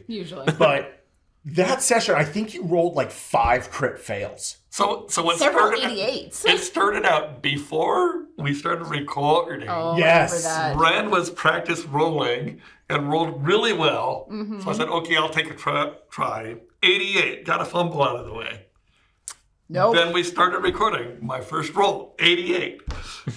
Then we get to the stairs and I roll and I look at this. Is it an 88? Hey. Nope. It's Worse. 99. It was almost the worst fumble that you can get. So back to the audition game. The game has traditional tropes, but it has a different ending. It's not a everybody goes crazy or dies. You actually kind of have a happy ending in the game, and we had a lot of. It was happy ending. It was. I think the one we got to. I think it was. For Call of Cthulhu, it was a happy ending. Yeah. Yeah, you guys ended up on a different planet and seeing your uncle. Except one of us got left behind and was going to be like, what the fuck? Who? Yeah, The Fisherman. one that we thought escaped. And so at the end of the session, Ben goes, "I just want to make sure that you can do the creepy tone and We had voice." gotten It really would have been and so theme. silly. We had gotten just really silly with it. And I was You, like, "I think you got really silly with it, Mr. Dilettante. You gave me a dilettante character. What do we you did want not. me to You do? you hold up. You chose the dilettante character. You let me choose the dilettante character. We do not get to take responsibility for your choices, my friend. By the way, this was when I was in the middle of binging Great Dane Society at the same time. So I had Emma in my head the whole time. That's a terrifying thing to have. Yes. So yeah, I think I got the tone and theme. Yes. No, okay. Now, to be fair, it wasn't me going, whoa. No. It was the, so, we had a lot of fun and I loved your storytelling. And it was I realized we got silly. And that's my one legitimate concern is making sure. Oh yeah, it was definitely a legit concern. I'm just giving you shit about it. No, 'cause dude. I knew where I could go with it, and I knew we had fun. So My character ended up doing Carlton screams right and left. It was It was great. great. and then became a sniper. So that takes to another question. We're at the coming around to bottom. the cameos question. Yeah. All At right. the very bottom, there's a question. All right, hang on. Let me. I have to get to my notes. I have actually read all of these questions. Were all of Ryan's squad cameos? Who were they? Yeah. So Some of them were really obvious. Some of them I have no idea. some of them are very obvious. So we had Ezra, who was Ezra Denny, keeper from Call of Cthulhu. The staff sergeant was Thomas Cook, nicknamed Cookie, which is something the Marines would absolutely do. He's not listening. He just went. Assistant Staff Sergeant Amy Pooja, although was only ever referred to as Pooja. And then there was Logan Reynolds and Drew Hippoff. which are combinations of Andrea's name. Andrea's legal name is Logan Andrea Hiphouse Reynolds. Which you'll probably see if you order Birds of Paradise. Order Birds of Paradise. Do it. But it actually threw me the first time because I got it signed Logan Reynolds. And I'm like, or just signed handwritten note by Logan. And I'm like, who the, what? So we had it that apparently Drew took on Andrea's last name when they got married. Yeah. Cool. Nuke is a reference to a friend of mine who is from Kiev. She left Kiev a couple weeks after Chernobyl. So that's why, and she also joined the army. That's why we nicknamed her Nuke. We literally nicknamed her Nuke as well. Bronco Watson was just a name that I liked, nicknamed Denver. I liked Mo Hussein because also to tie back into the idea of inclusivity, I wanted to include all kinds of people into the game. My NPCs are going to be from all walks of life because they're in life and we don't just hide them. And then we've got Ashley Ripley, who originally had nothing to do with any of the other QNC products. Aliens. Parker Robertson, and then Jordan Cogswell. Ashley Ripley, Parker, and Jordan are all the characters from I think that's the ones that you three played. Yeah. I played Ashley. Yeah, they were from the original the audition game. So And it took up until a week ago, or when I was re-listening to that episode, and he said Cogswell's the marksman, and I go, wait a second, Jordan Cogswell was mine.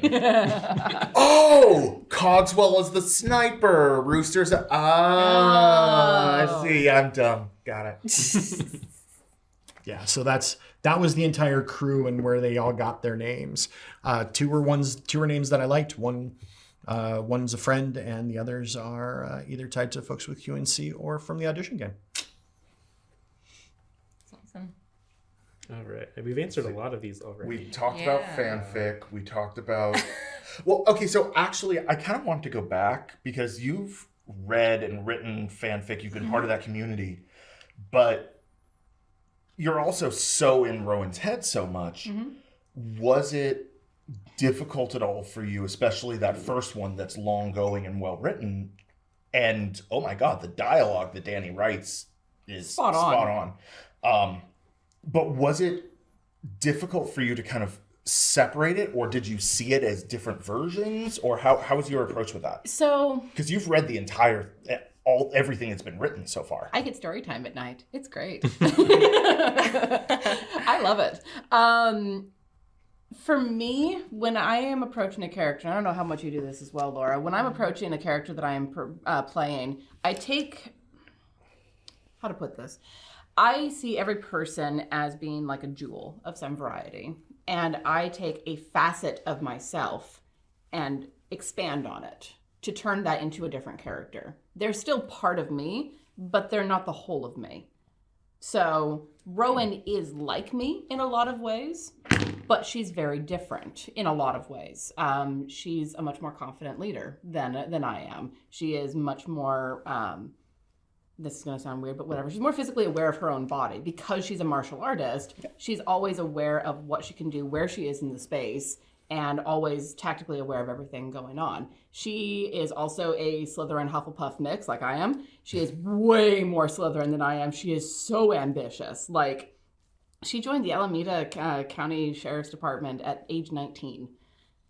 Fresh out of high school, brand new, and kicked ass with it. But because of all of that, because Rowan is, I play her and I'm in her head and I understand her, but she's not me.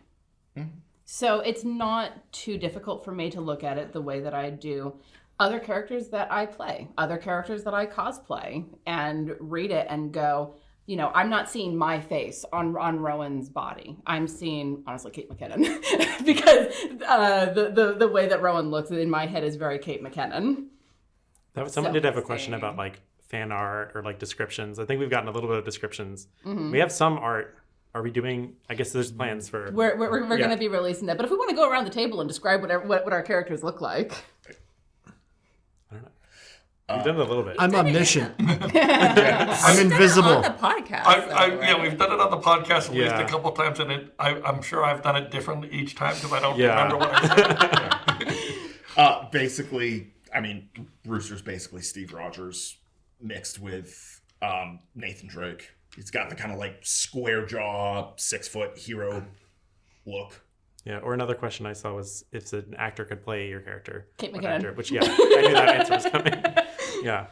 See, I look much more at like the acting ability more than the look. So, and I've also got a 4-year-old and a 1-year-old, so I haven't seen a lot of new media in the last several years. I'm way behind, so I'd be pulling a lot more from like the 2000s. For you, it would probably be like a younger Nathan Fillion. That's exactly what I was going to say, Yeah. actually. Like a Firefly era Nathan Fillion, but Yeah. blonde. What about you? I don't know if I have actor references. I mean, you asked me for a pic. So funny enough, for her look and not acting, I had seen, I don't remember what the movie's Old called. Guard. I love the old guard. Thank you. I Old remember Guard. that very specifically because I had to go and look for that And- screenshot again. I I need think- to watch. That's been on my list. Yeah, so there, It's very good. this Love Charlize actress was like so striking. She's just one of the background Marines, but she has the shaved head. She looks of Asian descent, and I just loved the look of her. And then I just aged her up. So it's nothing about she didn't act the way that Quinn acted, but just for the look. I mean, so Quinn is Thai. She's part Thai at least. I usually try to have Asian characters because I'm Asian and representation and all that.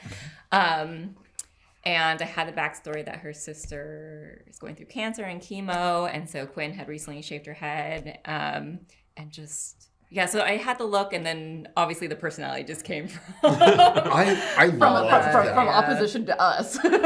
I love Well, pretty much. that story, the way that sort of came through over time. Because I remember halfway through asking, it's like, so does her sister have cancer? Is that what's going on? Well- Because that was fascinating the way you revealed it. And the story got brought in a lot more than I expected it to. I mean, talk about like throwing players for a loop. Like when the family members got mentioned, By name. that even creeped me as Yeah. a player out, but it was so powerful. So I'm happy it happened. Same. I actually thought for a while that Sammy was the one who had cancer Oh. because of the way that you guys had talked about her at the very beginning. interesting. Yeah. Yeah. I had thought that was what the hard day was about. Oh. And then of course Sammy and Sammy.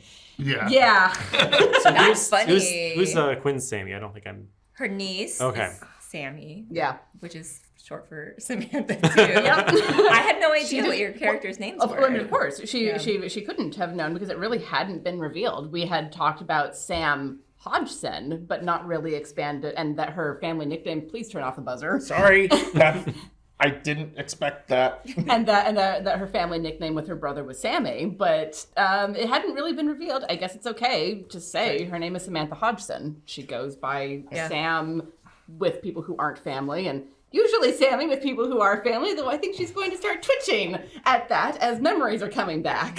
It's okay, Sammy. No, it fucking isn't. Okay, I had a physical reaction to that.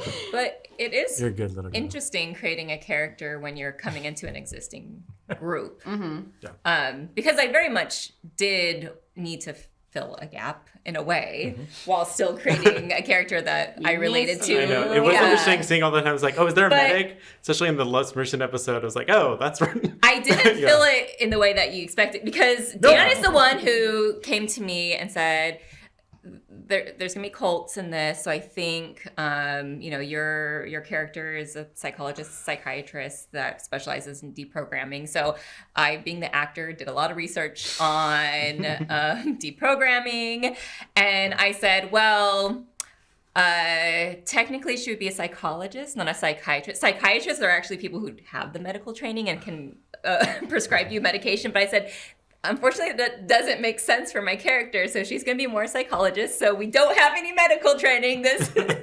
It was fun seeing Rowan step up, though, Yeah. for first aid this season. Decent first aid, but also, I mean, there was a question about whether or not there was mechanical stuff for helping with insanity. Yes, but it never came up. Yes, but it apparently. never really came up. I know. Yeah. So talk about stats going unused. Rory actually has a similar Yeah. level to Quinn. I have it like Oh, really? Which is really funny. We didn't realize that until toward the end of Big Sky that he has like a 70 in I know. psychology. I think it's Wow. I think it's 60. I think it's the same. Oh, that's funny. Yeah, but it was. I didn't like when I was making my character. I wasn't looking too much into like if I'd redo it. That's probably the thing I would change. Is I would take that lower and maybe add some pilot Sure. skills because in the Air Force. Air But I Force, have yeah. 0 pilot right now. Oh man, having a pilot skill with a helicopter, that would have been Like I great. would have loved to have made that tweak. Yeah, because that was Yeah. the one thing when I listened to season 1, I was surprised that Rory didn't have that Yeah. coming from the Air Yeah. Force. Yeah. I mean, not everyone in the Because Air I Force. based it Yeah, off of the obviously, doctor like but- stat block and then tweaked a couple things. But Yeah. I think if I redid it, that's probably one thing I would change. That was basically what I did with Rowan with the FBI thing too. The only thing that I really added that was uniquely her was really good martial arts and Russian. She speaks Russian. That's what she periodically throws out there. Mine was pretty much straight from the operative. Because he was gonna die. Right. It didn't matter. Didn't matter. Yeah, going back to the question we had earlier of what would you change on their character sheet, honestly, given the choices that were available, nothing. Fair. Okay. I mean, I'd like to have more hit points and sanity, but Well, Yeah.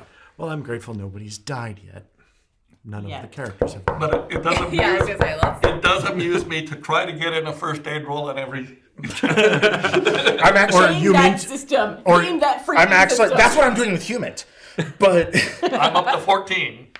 I actually need to start using my first aid because I've got, being someone out in the field, he has pretty good Oh, first so you aid. guys I've want to get never hurt more? used it. That's good to know. Excellent. Uh-oh. Well, not that Don't Rory's encourage back. him. Now that we have Rory back, but yeah, Rowan. Oh, that's right. We need to get Rory incapacitated so other people could utilize it. Good job. Or just have multiple people hurt at the same time so that he's Stop talking about it. Stop giving him ideas. no. As for Rory for what I picture him looking like, I don't know if I ever gave a good description on podcast. But like Not really, because I went back to listen and went, I think we missed it. Joseph. And I never got back to it. But yeah, I was thinking like Cal Kestis from Jedi Fallen Order, the video game. Okay. Is the Cameron Monahan is the actor that did the I motion did cap. not realize that Rory was a redhead until I saw the art that Rachel did originally. Ditto. I was like, Yeah. oh my god, he's a ginger. I We also have 2 blondes and a ginger. There's a lot of Doctor Who references in Rory's game.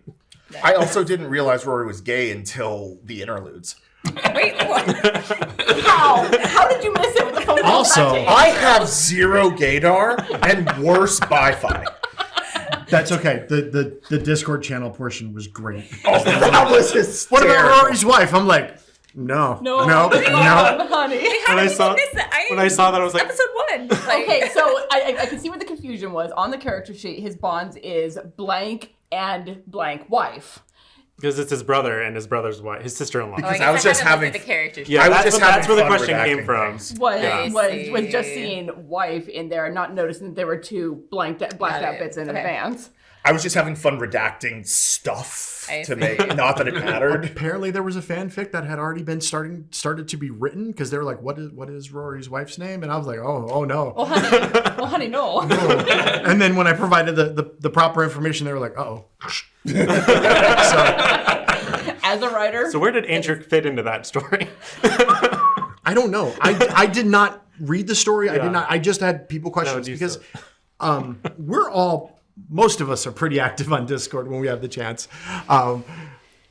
It's okay. Life, when we have the a chance. life, You know, honey. like I work on a do not. computer I'm- all day. That's what I do. I'm notorious for missing all the Discord notifications. which is why we tag you and things to make sure you see them. But with that, most of us are willing to answer questions and engage with everybody because it's fun. If the answer to something is a spoiler, we won't answer it, but otherwise, we're pretty open book. Or I'll outright lie to you.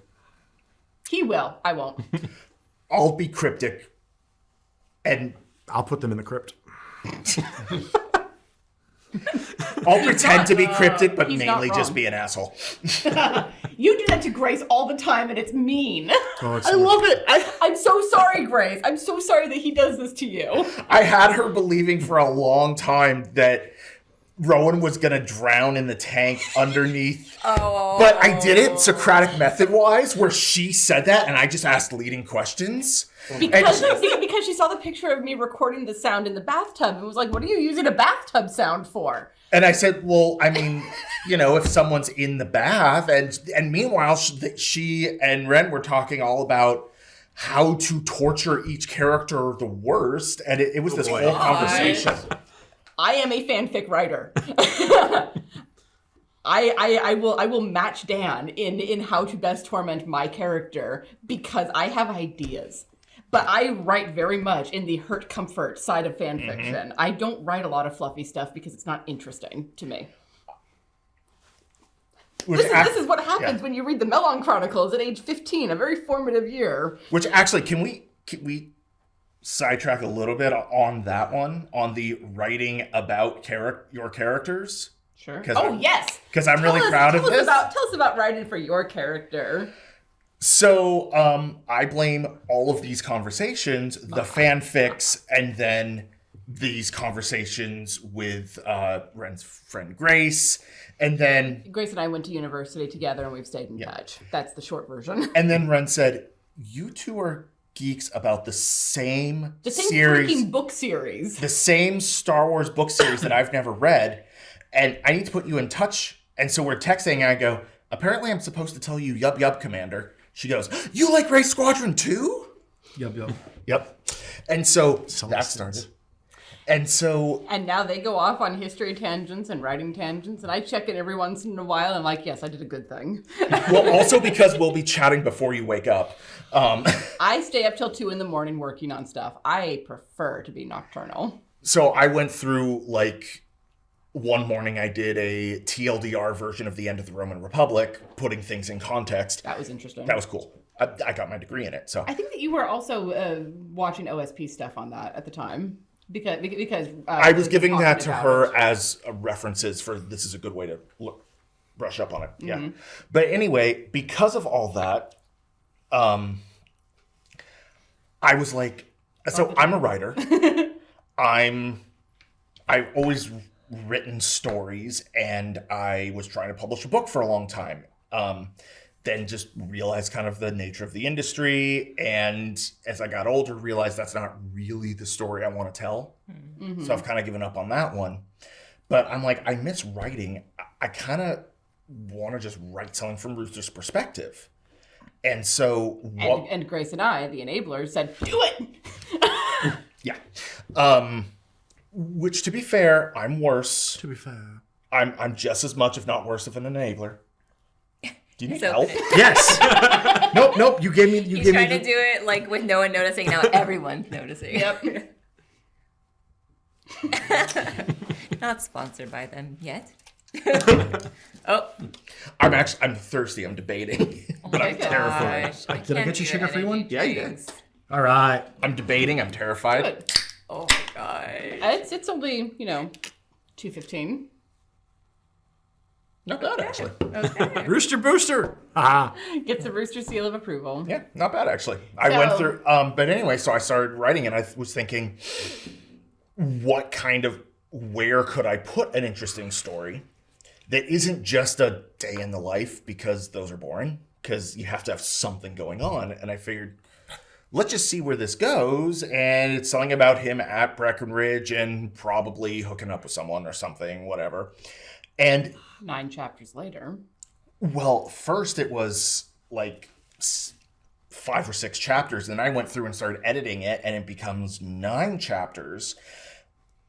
Grace happens to be a doctor in literature. Just got her doctorate. Congratulations. Mm-hmm. Congratulations, doctor. And her book just came out, too. Yes. Was it Shakespeare, Disability in the Filmic Studies? Filmic Stare. Stare, that's right, sorry. But anyway, and I started writing this, and I realized, wow, this is actually a really cool, almost mystery story, all from his perspective, writing in his voice. I'm loving this. enablers over there, and I go, this might be kind of a cool thing to drop, like for patrons or something. And now this is going to be a patron special, and I'm not sure. I think the podcast version of this Talkback it is going to be going out the same week as Brazil and Safety On. Oh, no, excuse me. This is going to be coming out the week after the interludes, and then the following week is Brazil and Safety On. So next week, you will have the short episode of what actually happened in Brazil and the boys from Brazil. Shut up. I didn't know the name of that movie. I knew it was something. A lot of us on this podcast are kids. Yeah. But some of us are more mature than others. But and some of us are older than others. Yes. And some of us are neither. But anyway, next week you will get a sneak peek episode of me reading chapter 1 of Safety On. And then patrons will be getting the semi-redacted version of the PDF.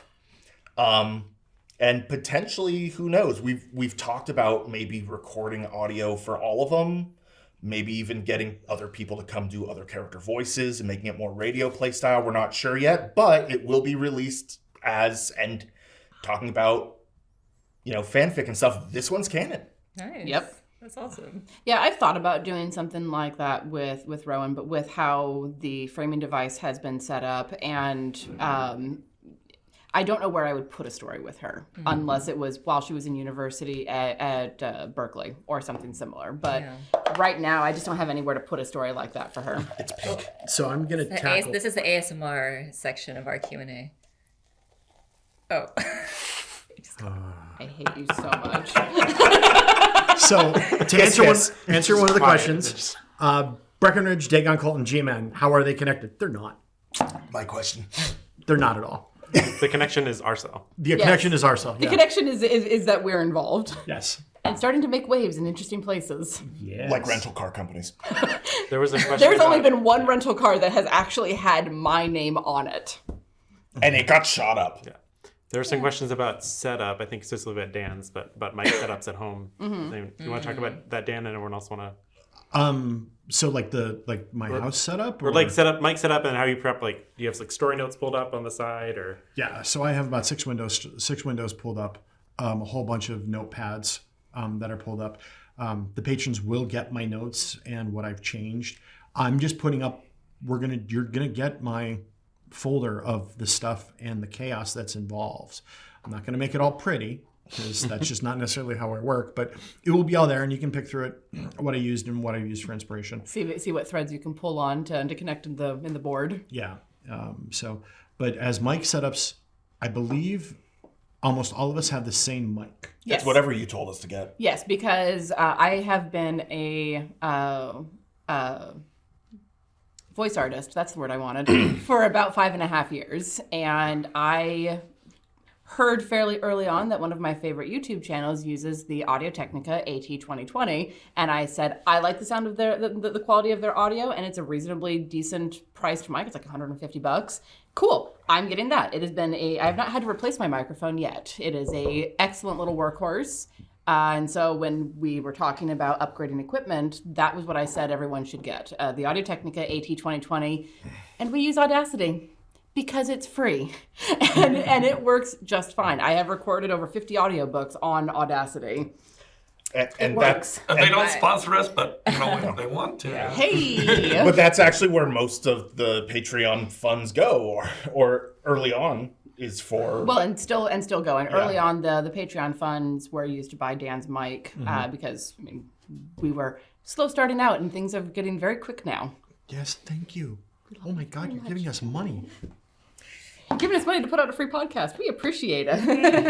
And we really do appreciate it. It helps. It helped get me here. Yeah, that was part of what we used Patreon funds for, was to fly him out here on Frontier Airlines. So we did go the economic way, but it was still something that it was only business class. But still got out here, and it was... It was an hour and a half flight. You were fine. Oh, I'm fine, yeah. I'm grateful for it. But yeah, so we use the Audio Technica AT2020, and then basically like an arm setup. I have a little stand that I set on my computer desk, which is hard not to bap the pop filter. That's why I don't have that, because I know that I would. Oh yeah, I know. You also don't have much room on your desk. No, I have a tiny little 4 foot by 4 foot. Okay, I'm It used to be like a kitchen I give table up. kind of thing. And so I've got an arm from here, and my mic, the pop filter ends up like right here. So I end up having to do this to type the whole time if I'm typing something. And which is why your typing is always really loud, and I'm like, do not type while you're talking. No, and I try. I have said that once in the Discord when there was a conversation. The conversation between Jenna. I remember that because I was doing something else. I'm like, what is happening? It was a conversation between Jenna and Rooster when he was texting her. I was like, do not type while you're talking. If we need to go back and fill it in later, we can. Right. It wasn't quite what I said, because it was, yeah. please do not type while talk. Yeah. Something like that. And because I've got, as the apparent quartermaster, because that's who I am personally, is prepared equipment, keep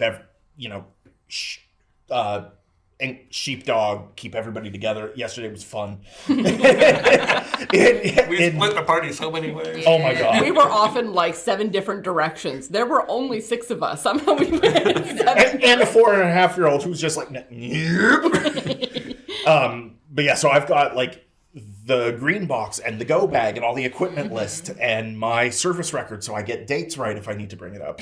Because I've done that much work, because I need to go back and figure out where was he stationed and when, and how do the dates of real world things show up. Dates on real worlds. It was completely coincidental. Oh yeah. Yeah. Winky dinks and shit. Yeah, Coincidence coincidence and shit. shit. The fact that the release date was similar to the time in game. And that a release date corresponded exactly with when the Abril House murders happened. That was cool. Was completely unplanned. We had already set it to be Wednesdays, partially because we're on the Quest and Chaos podcast network, and there is nothing else releasing on Wednesdays. So yeah, We picked the day kind of arbitrarily months ago. So there was long no before this. pre-planning on that. If that's going to happen again in the future, it's going to be entirely coincidental. Yep. Coincidental. Coincidental? Coincidental. I'm not going to write the story just to make sure we hit certain dates. Right. But it's fun that it happened. It is fun that it was happened. very cool that it happened. No, it was really hot. Yeah. Yeah.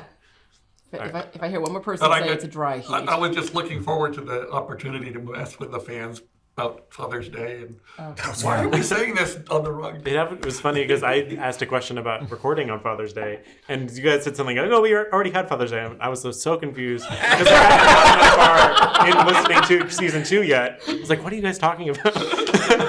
We were messing with Joseph a little bit. I'm sorry, but it was funny. I'm not. So Father's Day does not appear in the written material. Oh, yeah. Speaking of things that changed.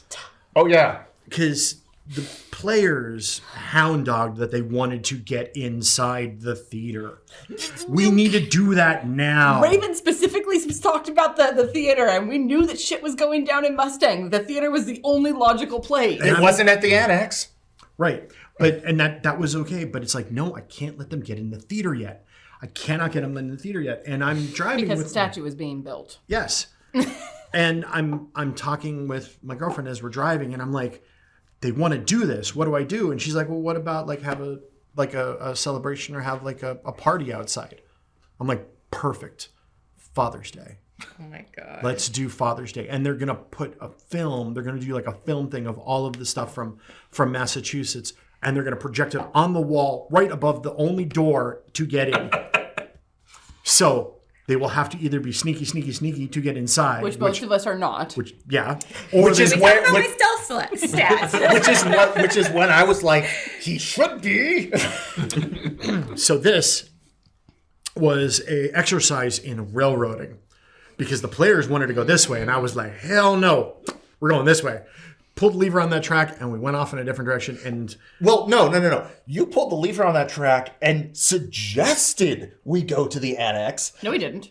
I thought that was where No. he's like, "You've got a place to wait." No, I said that. Oh, that was you. Okay. I very Never mind. because he was trying to run us out of town that night and get us out and just back to Yuma and go to the next day. I was the one who was like, they're going to go away eventually. They just hauled the body out. They're going to go away pretty that was soon. that was before Father's Oh, Day. right, Yeah, because it- we it- started that session with okay, so it's the next day. No, it's not. That's a great We outtake. specifically said no. We're not. We're going back to the annex that night. We said we were going to. That not the And annex that's why there's or 18 the episodes theater. instead of 16 episodes this season. Yeah. That's why there's 18 episodes. Yeah. Also- Well, it's also why it only took us 1 week instead of. Right. But I have to say that is, I mean, there's individual moments I like, but in terms of an art, like a cause and effect thing, we end up at the annex, the sniper thing, and the character interactions because of it. I get chills listening to episode 13. Good old Discord. Yeah, but all of that was just like completely accidental, and I think just fucking amazing. Yeah. All of us were just. I was on an adrenaline anxiety high for like 3 days after that. Yeah. I was also convinced Laura hated me. That was when it happened. I was actually at Andrea's when we were recording 13, and I came out of the closet drenched in sweat when we. And that took that long Yeah. for you to come out of the closet?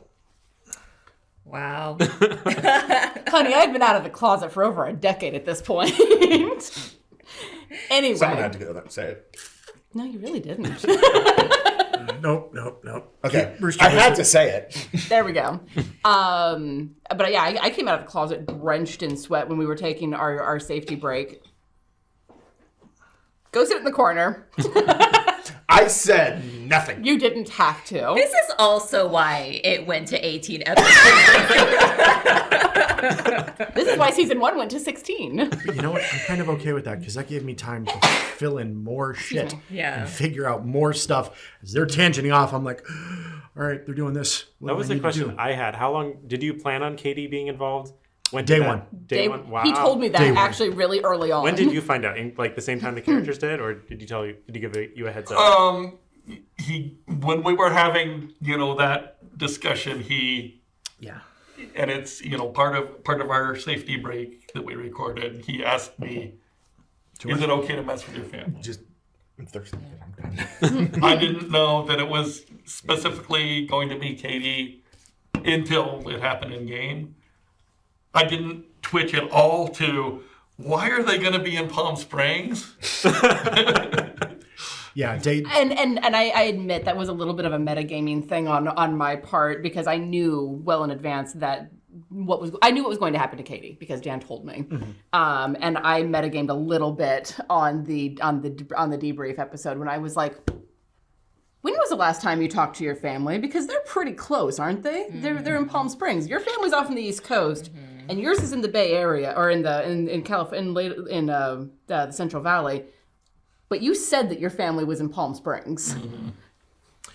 Yeah. That was a tiny bit of metagaming on my part, and I apologize for that, but I think it led to some great character moments. But that's also part of the thing of if you're able to seed or share the secrets, then you get stuff like that. Because it's not necessarily going to be in the player's top of mind about another character's family, right? They're going to think about their own stuff. I mean, it just, a lot of times when we play, especially since, we don't see each other face to face. I mean, it's Zoom, but you miss out on physical cues or somebody maybe, having a token or something that you'll see. So dropping the little seeds like that allow us to, expand or give somebody some knowledge. And I trust my players not to, abuse these things because it's a story tool. Yeah. But yeah, day one. As soon as we sat down to do it, I was like, I'm kidnapping Katie. And yeah, I mean, this is something where, and it's, again, this is something we discussed while we were basically interviewing and preparing for you to take over as handler of things that we were less comfortable with. And one of them for me is, doing those intimate family scenes. Because I've been single all my life. I have no experience with that. God damn it, we have good intimate family scenes. Yes. But at the same time, I do want to establish that River's family is very important to it. Yeah. Yeah, and there was a time when, especially when things were getting heated or tense, and I was like, I really don't know if I should do it. And then after a little bit, Seth was like, no, go ahead, you can mess with my family. And I was like, all right, it's on. Because I had plan B already set up, and I'm really glad that you were like, all right, that's clear to go. Because and let me tell you, there was no point when I had any issue at all with you or any of the other characters. What happened on this is, we had that sniper moment. After we got offline, I got in bed, and like I often do, I was laying in bed, brain spinning on whatever. And I was looking at that moment and I totally played that wrong. That's what got me upset at first, was River would not have been okay with that. Yeah. And I think it led to one of the best parts of the season. Well, you came to me and pinged me privately and told me, I think we need to kind of have it out, that we're going to need to talk about this because River's not okay with it. And so I knew that a conversation about it was coming that night. Who? I had no idea everything else was coming that night.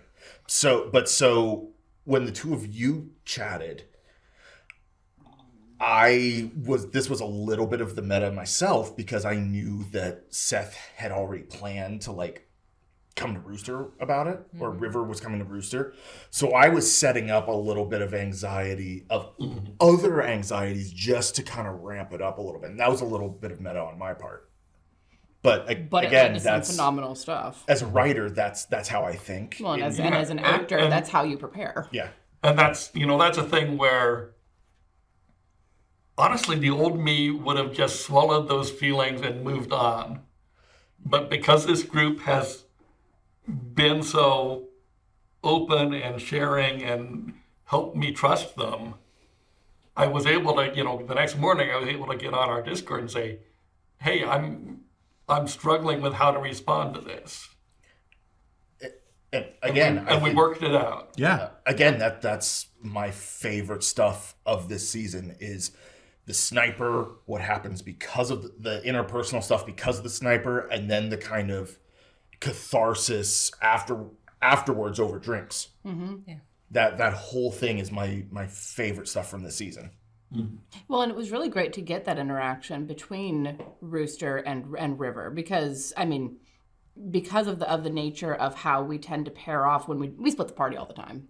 It's for me, I really like it because we get to see those two one-on-one character dynamics that we don't get in the group sessions, right? Because Rowan and Rooster do kind of take over a lot. Yeah, and that's not anything bad. It's just we're both just very, very proactive players, and Rowan is very naturally the leader. And then Laura and I are very reactive. Seth's a little bit of a mix, but that's why I do like kind of splitting it up, because then it's what happens if Rooster and Rory go off by themselves? What's that dynamic like? And I actually really want to see more of that and start finding. Which we haven't really done. Exactly. Rory and Rowan have gone and done a couple of things. Usually the truly horrifying things. Thank you, Star Child. Every time it seems. Yeah. So let me just talk about, because you mentioned the proactive reactive, and I talk about this as you're the one who brought that up. Being involved in gaming and being a GM primarily for almost all my gaming time. I've noticed that players fit on the spectrum of proactive and reactive. And if you have all of the characters in one section, the game, if they're all proactive, the game gets to be chaos because everybody's going in different directions, because they all want to kind of move forward. And even when they start to coordinate, then that's cool, but there's still a lot of chaos there. Which is actually very much how Chaos Agents is. When on Quest and Chaos, everyone is really proactive, and I actually find myself sinking into more of a reactive role because of that, because there's so many proactive players. And then the reactive players take what's given to them and then kind of move on from there. And so Tiana tends to be more proactive, at least in our setting. Ben tends to be proactive. Joseph is kind of in the middle. Laura, you're kind of in the middle. You do move to proactive, but then you also react because these two are so goddamn loud. And Seth, you are a reactive player. That's just who you are. But having that mix and having all of the interactions works out really well, because then people aren't struggling to get into the spotlight. I have the opportunity to shine the spotlight on one person or two people, and they get their time. But if everybody is all in the same group, like if everybody's all reactive, the story, unless there's a pet NPC, that story doesn't go anywhere. Right. But you have the proactives to kind of, they're your pet NPCs. Like, here you go. Toss up. Yeah, and You know, this is neither the first time I've been called overly loud nor a pet. I will say the smoothest. I'm not king shaming. The smoothest games I've played are with players who can sense that balance. Because I play with you more than once, and I would say, then I've heard you play. You can very much, you know, change between proactive and reactive. I think I'm the same way. Like, I was very reactive. Funny enough, in the current Swords and Sages that we're playing, which there's plenty of episodes by the time this comes out, my character has been more proactive because everyone else is just enjoying being their character, and so I was like, oh, that's usually what I'm doing, but I guess I'm gonna have to move the story along. Well, and that's usually why I lean more into proactive than reactive, is because it's like, okay, we're gonna sheepdog and we're going.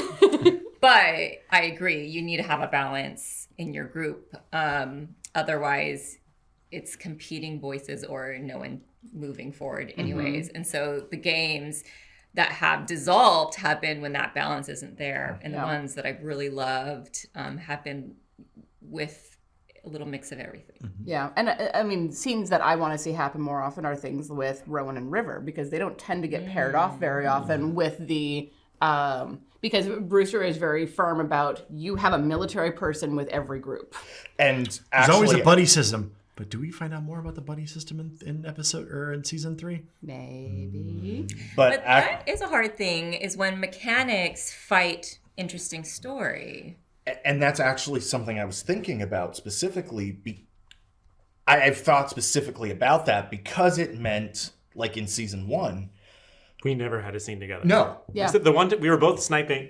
We both went up to the sniper spot, but that wasn't. It was an action scene. It was a fight scene. There was no. And that was the only happening. time we were by ourselves. And I thought about that specifically during that, or because of that, when we talked about that personally, that after season 2 now, Brewster definitely sees Rowan as another capable shooter. And I think another combatant. Yeah.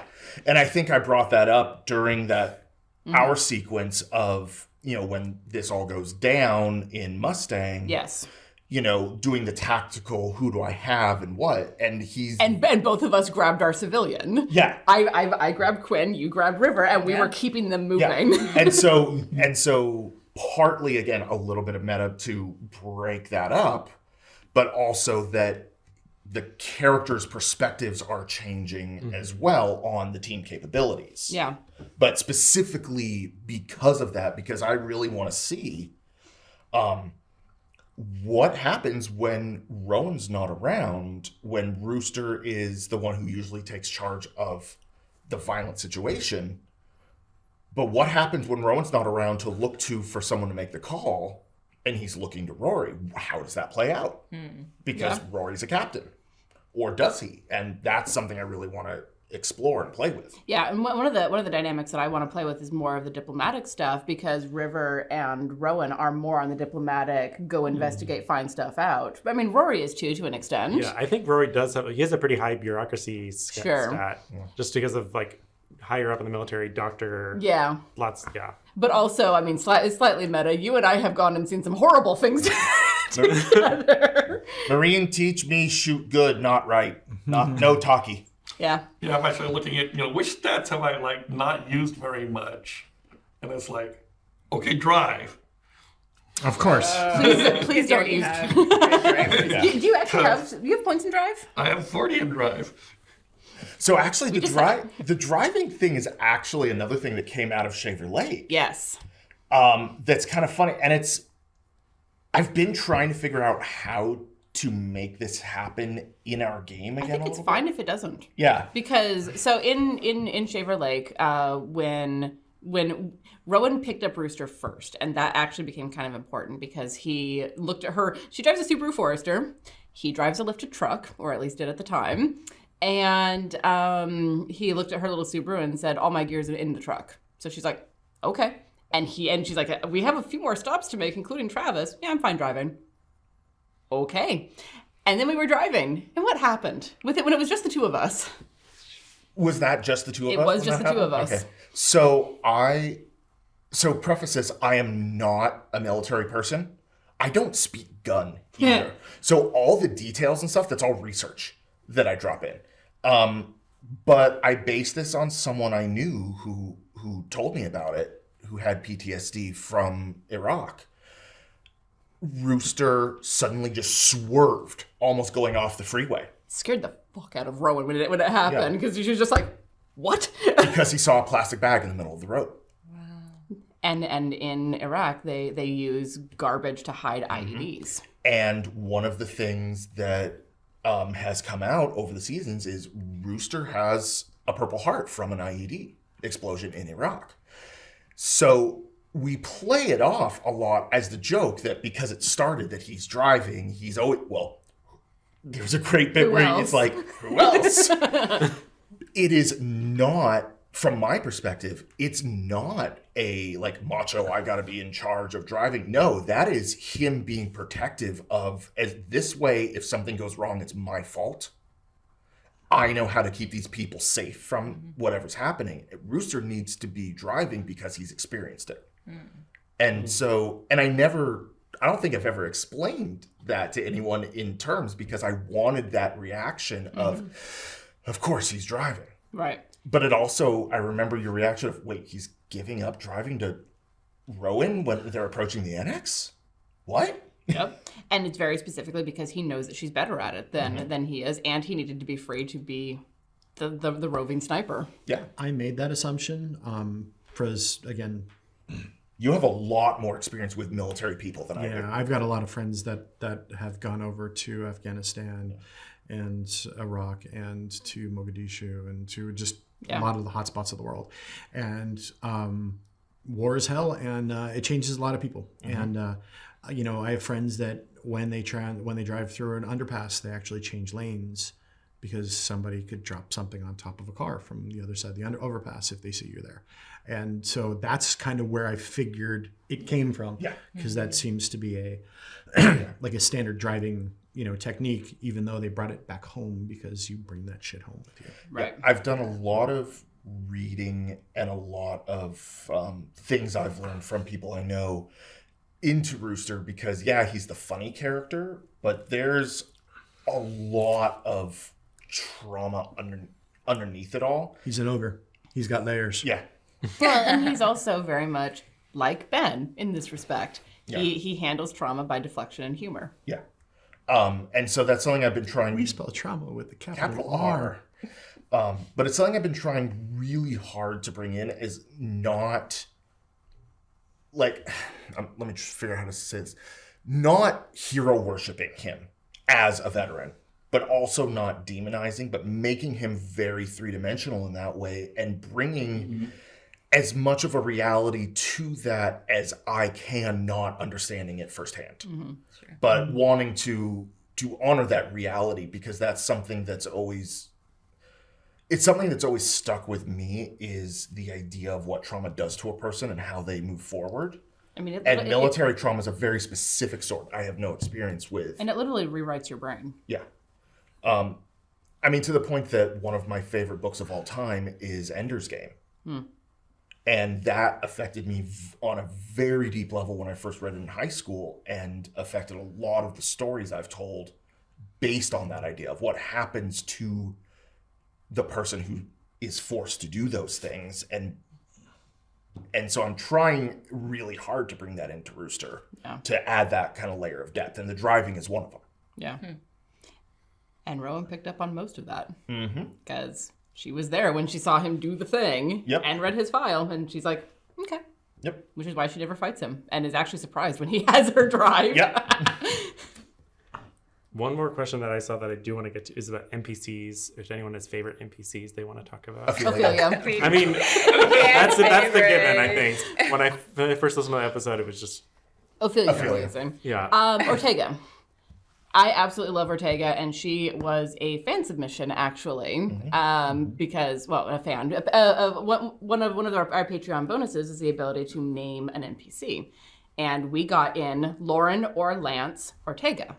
So we got Lance Corporal Lauren Ortega. Oh, is that? Oh, that's cool. I didn't know that little bit. Yeah, we never heard her first name, so. No, but the Lance, I like that. Yeah, which I thought was very cool. She is someone that I have my eye on as a backup character if anything happens. Yeah. She's already a friendling. She'd be easy to pull in. Actually, can you, going back to Ophelia though, can you talk a little bit? Tell us about Ophelia. Please. So Ophelia is based off of my great Aunt Clara. Aunt Clara was born right around the turn of the century. So she was in her 20s during the 20s. She was a flapper. I have pictures of her dressed all up in flapper garb. She was a rum runner. So she did bootlegging in greater Pennsylvania, like northern Pennsylvania, New York. She's got so many life stories that I've been able to share in different places. Her husband left her because she chose to go with another man, and finds out that Max, who I knew as her husband, we found out later on it was not her husband. When Max passed, she tried to collect his Social Security benefits. They said, no, I'm sorry, you're still married, but he has passed, so here's the benefits. She finds out that her ex-husband, or her husband, was living with Max's wife in another state. Wow. So yeah, there's that one. I'm trying to think of what else. She was excommunicated from a church once because she found out that she couldn't have multiple husbands, even though that church at the time was allowing multiple wives. She didn't think that was fair.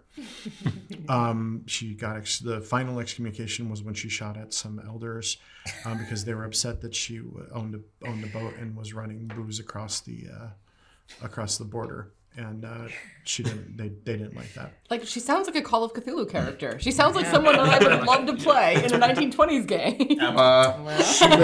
She lived until she was 100 years old. And then at her 100th birthday, the governor came to visit her in the nursing home, and she propositioned him.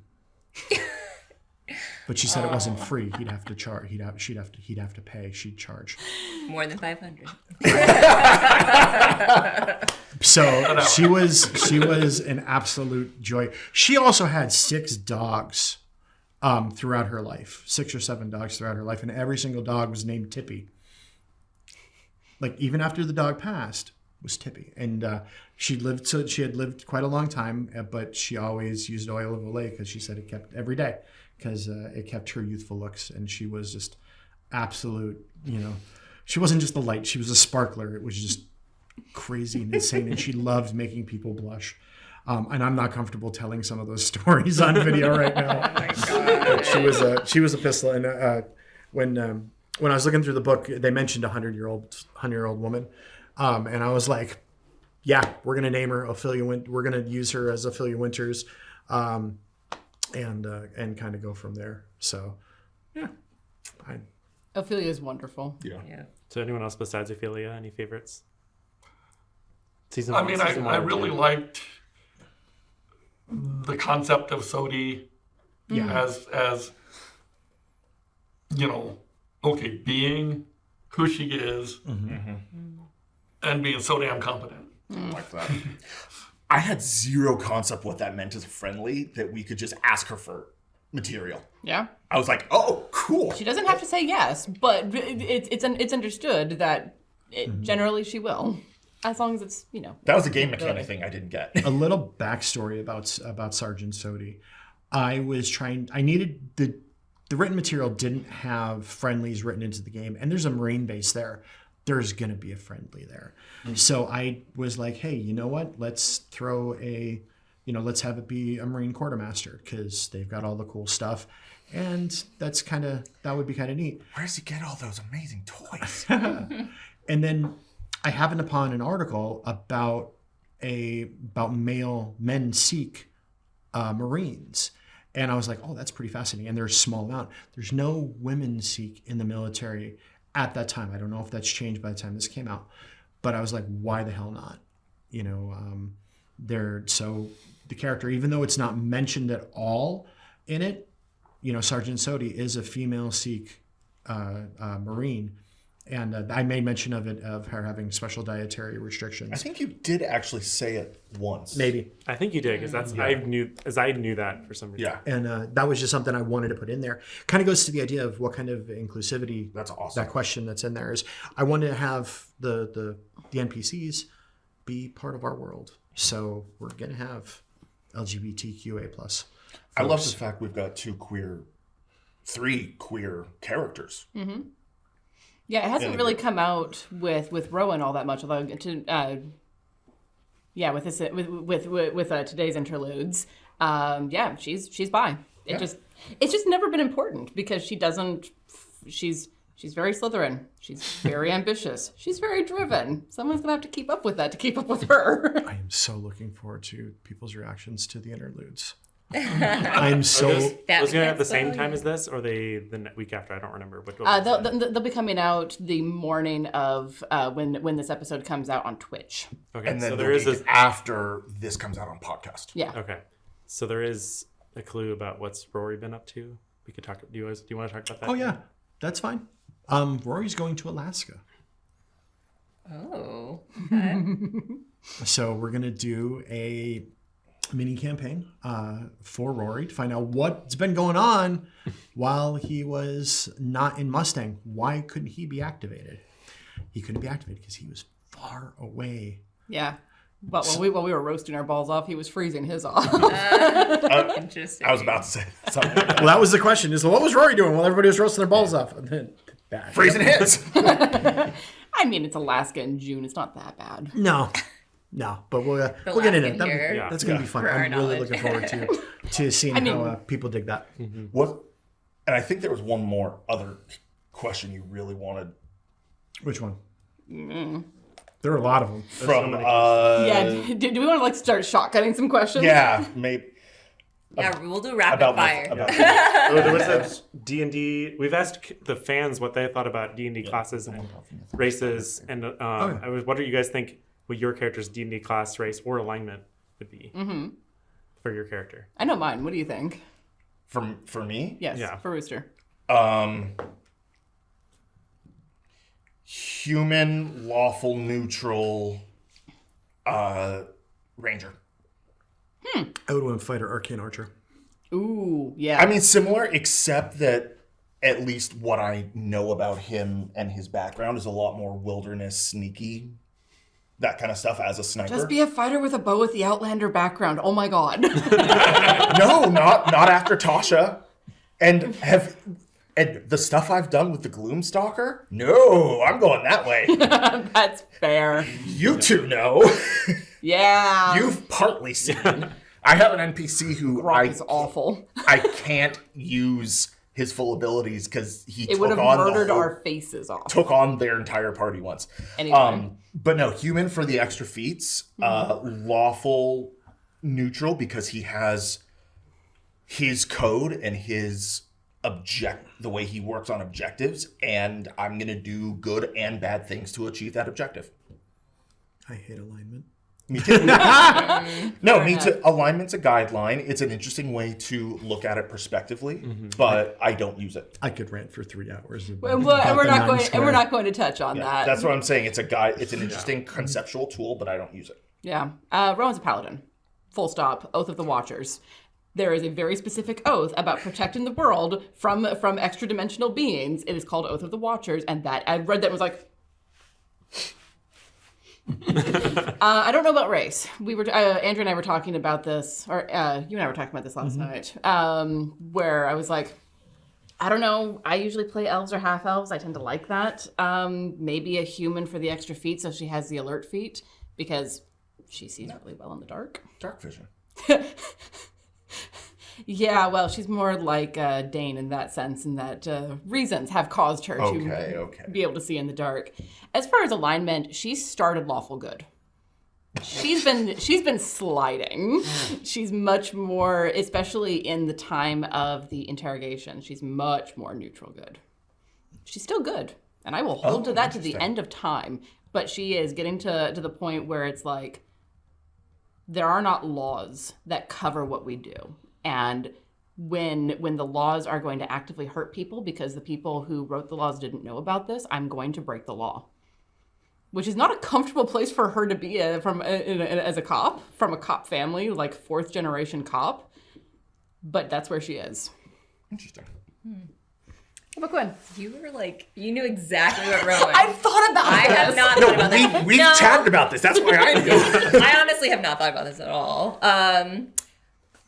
But just instinct, I wanted to say that Quinn was a half elf because there's like an idea when you're a half elf, you're not really accepted by other groups. There's this idea of isolation. You're between the world. She, she's part Thai. She grew up in Texas, so there was always probably this idea of being an outsider. These are the backstory things that don't get brought up in games. I only know this because I redacted your character sheet. So I think this idea of being the other has something is. Talk about bringing yourself in is always something that like she's had to deal with. So that's why for race wise, I mean, alignment is probably similar, like neutral good. Class, I mean, it's hard. Like a psychologist, you think like a bard because you have to use your words, but Or a cleric because you're healing the mind. I would go like guess. Inquisitive Rogue for like you get people and you understand how it works and you can manipulate that. You can also be a trickster cleric for that. Yeah. I'd have to do. Maybe the community can tell me what you think Quinn is. We've asked this a couple times. I don't remember. But it was early on in the season. Well, I did it. I tweeted it recently. I don't remember what the response. I feel like some things are easier to find, like a good analogy in D&D Sure. versus Yeah. others. Some people were thinking that Rowan was a monk, and I was like, I mean, she's really good at martial arts, but that's not her defining feature. Although she's better at martial arts than Rooster is. Which Community, be on the lookout for our lovely, questions and polls, because this is probably going to be an argument. We can let you guys finish it. Yeah. How about you, Seth? I missed that question, so I haven't thought about it. But but you know the rules back and forward. That's what you do. yeah, but this isn't a rules question. Well, no, but it's a system question. Oh, that light dog. I'm just imagining Ezra Twitch right now. That's why I'm glad the question came up. Yeah. I love you. Why do you think I submitted it? Yeah, I mean, 18 episodes, guys. 18 episodes. Yeah, they're supposed to go back to the annex. No, they're supposed to go home. River. I mean, I guess River would be a druid. Oh yeah, I can totally see that. What's her call? Now that he's with us, fire. Well, because my instinct for him is actually shepherd because he's more of that protective type. No, I was making a joke about I rentals. don't know those well enough to say for certain. That's fair. Maybe shepherd, maybe land. Oh, I would see. I Circle could of actually land, see. yeah. Like. I forgot that was a thing. Yeah. Yeah, I'm druids just can cast spells because too. I know nothing about druids, so I'm just gonna nod. I to play what moon you guys druids. are. Moon druids are OP and I love them. I'm not getting a good feel for race. Race is honestly hard to take. Like, Yeah. yeah. I haven't thought about that for. I mean, I absolutely love your reason for behind yeah. half elf. Yeah. And I mean, again, you decide what his alignment is based on Something lawful. Yeah. It's lawful something. I would probably more lawful good. I agree. Yeah. Yeah. You're definitely on Yeah. that, like the paladin sort of, especially after the disagreements on the sniper and stuff. But willing to turn his head and look the other way when it's necessary. Yeah. So lawful leaning toward neutral. Yeah. Lawful, plausibly deniable. I mean, let me say that this as a person who is pretty lawful as myself. Lawful doesn't mean you always obey the laws. True. It means You obey your code. you obey what the laws should be. Oh, okay. Yeah, that's a good way to think of it. Well, see, and this is part of the problem with we the could go. spectrum. We could go for hours long. Yeah, we could. I have. Yeah. What do you think about Rory? I mean, cleric makes a lot of sense for Cleric is easy, yeah. Like, especially like his background in Afghanistan, which we'll probably get into at some point. Yes. But yeah, like with battlefield, like medics, like definitely cleric. I don't know what subclass. Maybe more I mean, like war. There's like war cleric or even like knowledge or some. I'd lean more knowledge, Yeah. actually. Because especially with his the thing, education's with really like the high. hand that he's found that Yeah. he hasn't told the team about yet. I need to double check on because there's too Like many there's of them. different like the dichotomy with Rory with healing and like learning more about the unnatural. You're more Twilight. That's actually, You're Twilight. and he's got the flight. Yeah. That's actually what. That could be interesting. Yeah. Yeah, because the thing about Twilight is that it stands on that cusp of one foot in the which light, is why one I'm foot like in the not dark. sure about the alignment for Rory either. Right. Because he's probably more good than, but then it's kind of So- like there's all these different things. Yeah. So what you're saying Drawing is is pulling him in different directions. Right. we need to have Spike run a one shot of us as 5e characters. Ooh. Oh god. Hey, Spike, interested? Assuming he ever sees I this. agree with everything there except the one shot. So what we need is to have Well- Spike run a Q&C one shot. He did pull off a true one shot with the Call of Cthulhu characters. Or an 8 shot for that matter. Heh. I wish I lived closer. I wish you did. Me too. No, I mean, Are there any other questions that are you thinking, Joseph? I don't know. Did anyone think of any? So one of the questions that was put out by somebody that's kind of famous, Abdul Hazrat, asked, We have the Mad Arab listening to our podcast. I'm honored and terrified. and they asked, who is your favorite elder god and why? Emma. You gotta laugh from the control room on that one. I mean, Emma O, the god, the protector of the dead from Japan. no, Oh, no. Emma. That Emma. That Emma. I mean, Emma of bicycling while juggling grenades as a distraction of incarnate chaos of the C in Q&C. That Emma. It sounds like a Nyarlathotep aspect. That was actually a headcanon I had the entire GDS was that Emma was actually one of the aspects. Wouldn't surprise me. I mean, I am still very new to the mythos. I will preface everything that I say with I'm very new to all of this still. My first experience with Call of Cthulhu and most of the mythos was Masks of Nyarlathotep. Me too. So my instinct is to say Nyarlathotep just because of the way that Ezra plays the Black Pharaoh. Because he does the lean back and he talks and he's very arrogant about What? how he handles it. What, And your it's- favorite isn't Brown Jenkins? The things that I just thought are unprintable. So probably the Black Pharaoh aspect specifically of Nyarlathotep. Oh, I know nothing about any of this. Fair. This was a question Dan had told us to be prepared for, and I still forgot. how I got here. You are working like 12-hour days as a pharmacist in the middle of a pandemic. Yeah. Let's just throw that out there right now. yeah, I mean, kind of the same thing. The only elder gods I know anything about are Nyarlathotep and Dagon. And all I know about Dagon is that he's a sea god. Yeah. So Says my Honestly, kid. that's fair because I was going to go with Emma Prime myself. Who turned into Nitocris. That was fun. That's different than the Emma I'm a fan of. How about you? Any of them? Or I mean, yeah, I know very little about. If I had done research, I probably could have been able to come up with something. Like I'm interested in the Yellow King because I'm passingly familiar, but I don't know enough to really comment. the King in Yellow? What servants about are yours, fantastic. since you seem most Yeah, knowledgeable? you know about the mythos. Who's your Yeah. favorite? I like so Nephron Ka, the Black Pharaoh, is fantastic because I've run a pretty long story based off of him that's outside of the Mask of Nyarlathotep. But my favorite of all time though is Athakwa. Athakwa is the Walker in the Wind and the Bringer of Snow. Sounds like Algonquin. It is. Damn, good ear. Thank you. Yeah, and all First Nations, Canada, and cold. And I grew up in Pennsylvania, and we had a lot of snow and cold, and we would often gather growing up as teenagers on snow days and play role-playing games. So Nice. he was often utilized as a foil, if you will, at times. So I've got a question for you, Dan. Okay. What did we miss? Ooh.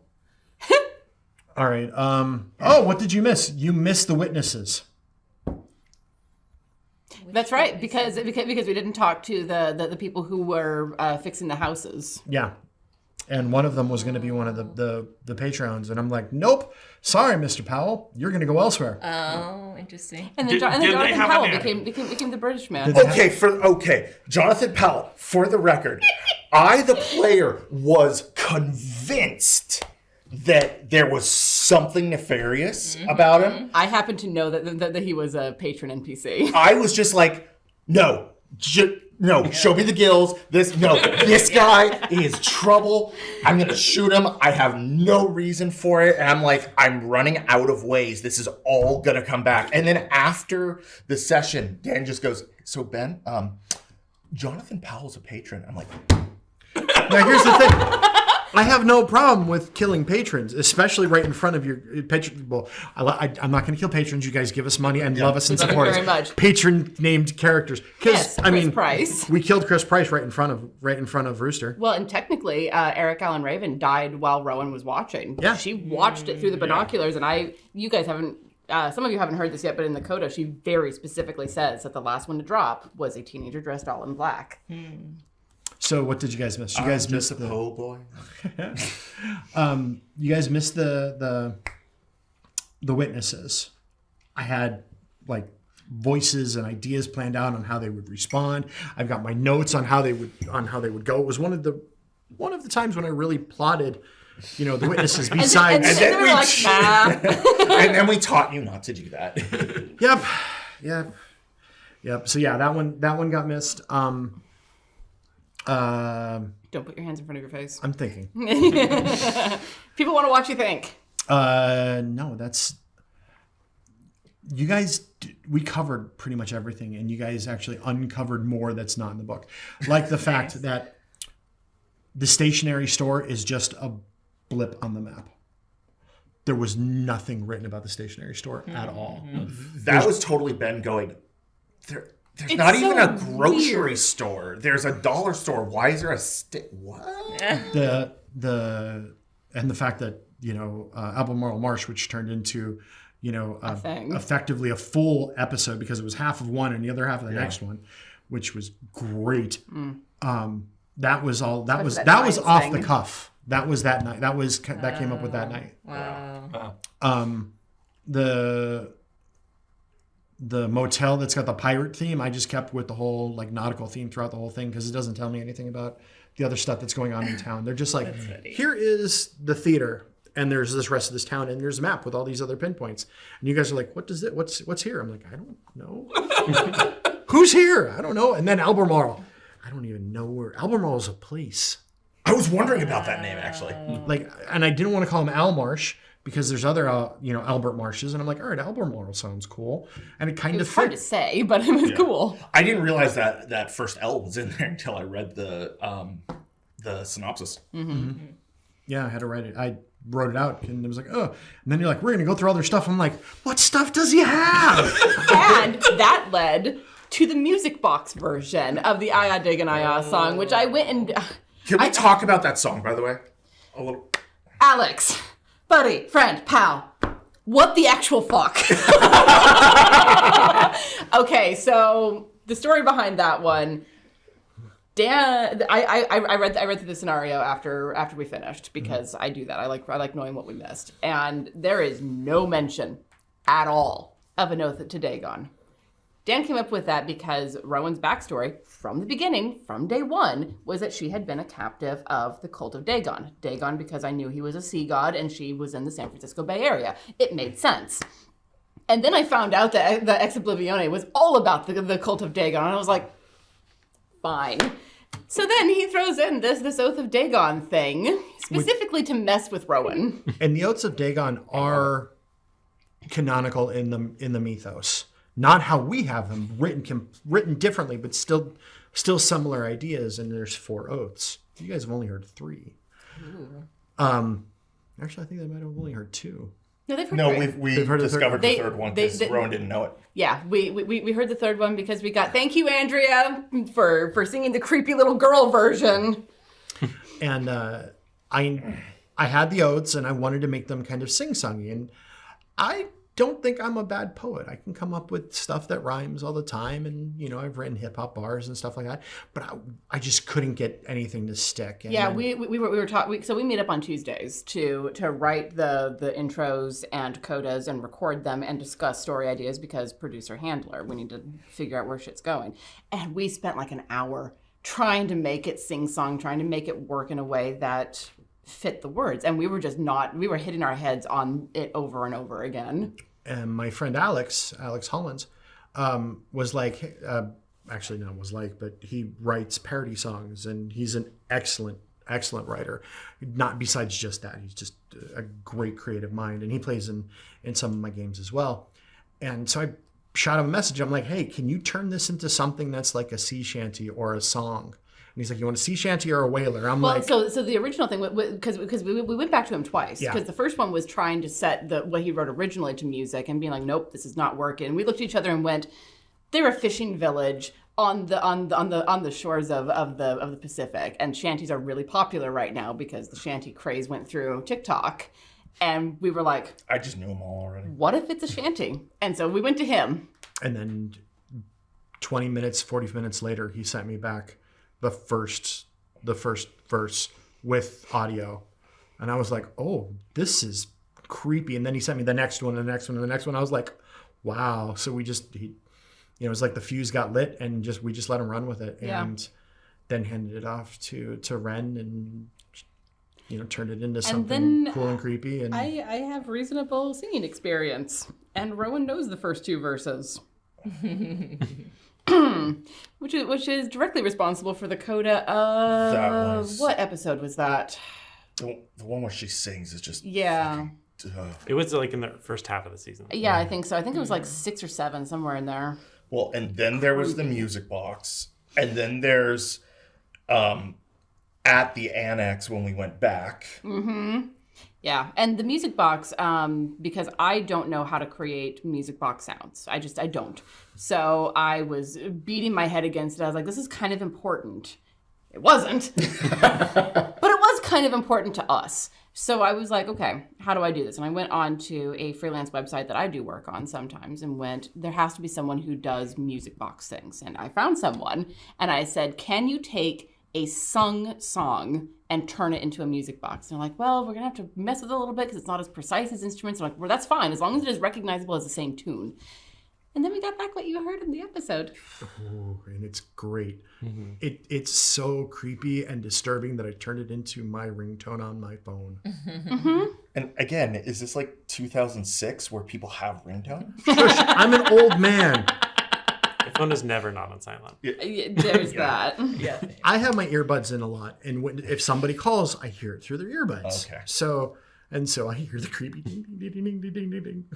It's great. But then there was the kids chanting at the annex, and then there's all the I know how many people worked on stuff for the finale, but I haven't heard it yet because I haven't listened. I will by the time this goes out. So that is one of the questions that we got, was how many people were involved. There were 49 individually named people who sent in chants, and then the entire West Kingdom choir, which was about, how many people were there that day? 16, 17 people? It was a good-sized day. It was pretty full. It was actually really hard to get everyone around the microphone. So there were in the neighborhood of 75 people involved in just the chanting. And then there was Alex with the writing of it, and people like Andrew and Drew sending me Foley and little snippets of ideas. This is I put it all together, but this is not something that I could do by myself. Not even close. It would not be what it is without everyone who's involved in it. In the 6 people who are around this table, but also just the dozens and dozens of people who are outside. People who write the fan fiction, people who send in crazy theories, people who are keeping our imagination sparking because we're like, we hadn't thought about that. But you raise a good point, and now we have to think about that. The people who put up with us talking about it at home when I'm going nuts, and my wife's like, okay, just let me listen to the episode when it's done. I'm done. Oh, there it is. It's ours. We can do this. That wasn't what that look was about. I know. Kiss, kiss. But this was from me singing. That's That's impressive. Are there any other questions? And as long as we're giving shout outs to people, Quests and Chaos, Yeah. Thank Yes. you. if they hadn't existed, none of this would have happened. Nope. Yeah. The whole genesis for this would have never come to be without Quest and Chaos. So Thomas you and heard- Amy, yeah. huge special thanks to you two specifically. Just we wouldn't be here without you. Very literally. I mean, you heard the genesis of all of this came from her acting, Seth and I watching, and it all just sort of spiraling. Well, spiraling up is or a good down. term. Up or down. I don't know which direction you want to call that. Yeah. Any final thoughts? There's a couple more questions that I want to ask. Okay, but Okay, true let's- rapid fire let's because go. we've been sitting here a while. I know we were like rapid My fire. bladder and then can it went- only take Yeah, so we never do. much. And this is why it took All right. 18 episodes. Rapid fire. Rapid fire, 10 rapid seconds fire. or less. Why are you looking at... Okay, I know why Because you're we looking did 18 one rapid fire episodes, question. guys. I know why you're looking at it. What were you thinking when I said trust me before the nursery scene? What was your in real life and your character, where your in real life and your character response is different? Well, I knew because you had warned about violence about youth, and so I assumed it was going to be something about what happened to the baby, and that you were just putting that safety out there. You know, at the time, I still have a very young child, and he was very young at the time when we started recording that. He's absolutely goddamn adorable. Yes. Biggest cheeks in the East Bay. I Yeah, like how I he did points trust at you. things and it wants you to go there. Sorry. And just sort of pulls on my shirt the whole time. It's adorable. Oh, I don't remember specifically, but a lot of the same, I think, and just, trust you that we've discussed this and that you're going to take everything we said into account. Okay. I didn't cross any boundaries on that scene. I mean, there are other ones where I was like, but No, I don't have kids, so that scene was less likely to have that kind of boundaries for me. At least not that aspect of it. what about you? I think that my response and my in-character response were similar, but for different reasons. Like, Rowan walked into the situation knowing who had been killed. So it didn't come as a surprise to her. The thing that kept getting to her was the Dagon aspect of it. It isn't the first time that she's been in a violent crime scene. She's seen this sort of thing before. The Dagon stuff, the personal stuff, was what was getting to her. And for me, I knew that this was coming. We had talked about it fairly extensively. So when you said, trust me, I was like, oh, we're going into that scene. All right. So I was able to mentally prepare for it. I don't have any kids of my own, but I have several nibblings, ranging from age 16 down to newborns. So I have my own experience with kids, but it's definitely, I don't know. It was so well handled that I had to ask, did we just see the murder? And I left that in specifically because even listening back and editing it, I was confused. Yep. And being like, we did just witness the murder, but it was handled so obliquely that I had to ask, and I'm going to leave that in there. Everything that's been said already, I talked about the trust I can feel. Because you talked, before even our audition game, you talked a lot about lines and veils. And I think also... Sorry. Talking about the newborn. Sorry, one of my nibblings just swung into view on the other side of the glass. But I think also personally, because I did have a 4-month-old at the time. She was very young. Yeah. But in Big Sky, my character shot the Star Child. And I felt like my character had been responsible for the child violence already. And I'd kind of dealt with that part.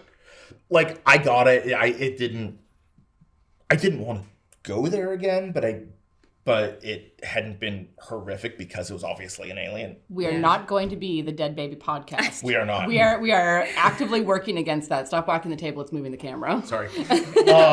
But I think because of that, I was like, We went there, and Dan is making an effort to make us feel comfortable and safe, so I wasn't worried. Yeah. Yeah. What did you think going into that season? Yeah, being someone who was listening to it and seeing like the content warnings that we talked about, what was your impression? That was like so long. It feels like a long time ago now. It was a long time ago. End of May, early June. Oh my God, yeah, that was 4 months ago. Yeah. Because it was longer for you guys than for me. Yeah, because that was episode 2. But yeah, I think you guys did a good job of preparing the audience for it. So I think it was handled pretty well. Cool. Yeah. Next question. It's a question to me, but I want to answer because a lot of people have asked this. How did I decide the title? There are actual shrimp farms in the greater outside of Phoenix, between Phoenix and Yuma, in Gila Bend, and it's top quality, pretty good, expensive shrimp. And then also when you think about the building, the medical annex, you have these people that were brought in that were water people that were stuck in tubes. Legitimately, they were a farm of people that were shrimp. So that's why the lobster, shrimp farm. but yes. Lobster. Well, yeah, but still kind of fit there. So Mermaids. Mermaids. That's why I grabbed that. I'm so proud of that one. I'm sorry. Other questions? Hang on. Getting there real quick. What are the most challenging aspects of collaborating while recording the podcast?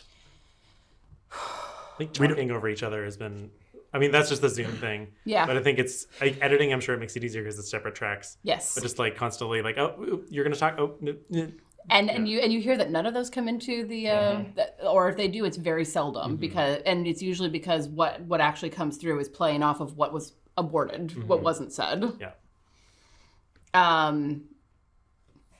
Probably the most difficult part for me is that I don't see you guys in person, so I can't sit you down in front of the microphone and say, I need you to do the thing, sit down and do it. The only exception to that is really Ben, because I see him every week, and Laura and I hang out every once in a while. I mean, definitely okay.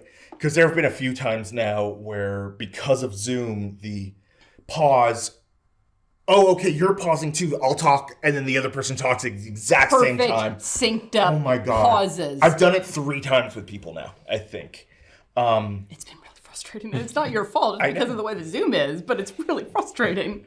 Also, just the fact that I don't get to, hang out with friends and play a game, it's a very different situation. Well, the energy's so different. And I've never... even our home game is on Zoom because we have people all across the state. Yeah. Other people who've played in person, I think you can confirm, the energy is so different over Zoom than it is being in person. Ezra talks about it frequently with Call of Cthulhu, that he's like, I don't like being remote because of this. Because you can't just slip a sly look to someone else or have that corner table conversation. I'm sitting at the corner with Dan at the corner here, and I can glance over at him and we can share a look that says 1,000 things. You can't do that on Zoom. And it's I have no concept. I've never played in person. Except for the 2 squeal scenes. It's honestly probably good that you haven't to a certain extent because you don't know what you're missing. Exactly. But I'm sorry, but you don't know what you're missing. I agree. And as a new DM, it's really nice because I can do all kinds of really cool computer stuff. Sure. Seth? I mean, again, talking over each other is probably the most frustrating thing. And I do that in person, not just on Zoom. The occasional technology. Internet outage. There's the collective groan from everyone. And resisting the urge to fidget with my dice. Yes. Well, I would be saying that if we were recording in person too, because you would still have your dice in front of you. And Amy actually had to tell us when we were doing more live streams in person, if you're gonna lay out your dice, don't do it until do it before the stream starts because it's loud. Or if you clean it up, wait until after. I'm sorry. Is this specifically for a podcast versus... Or just distance learning or what challenges that we've had? Well, you're doing Zoom theater productions too. Yeah. I think, especially for my setup, there was just a lot more that I both had to be aware of my environment because, especially podcast versus live stream. I feel like live stream, there's a bit of forgiveness, and it's also this idea of like, oh, once it's passed, it's passed.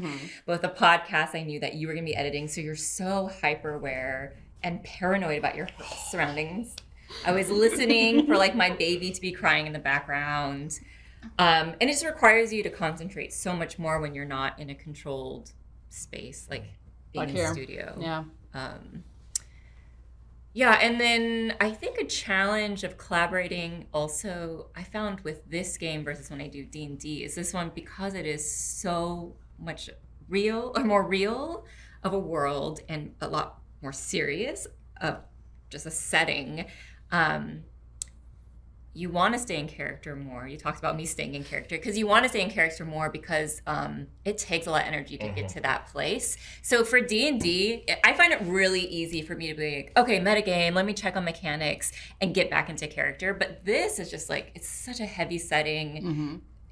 Like you didn't want to do that too much because it would be hard to just get back into the character. So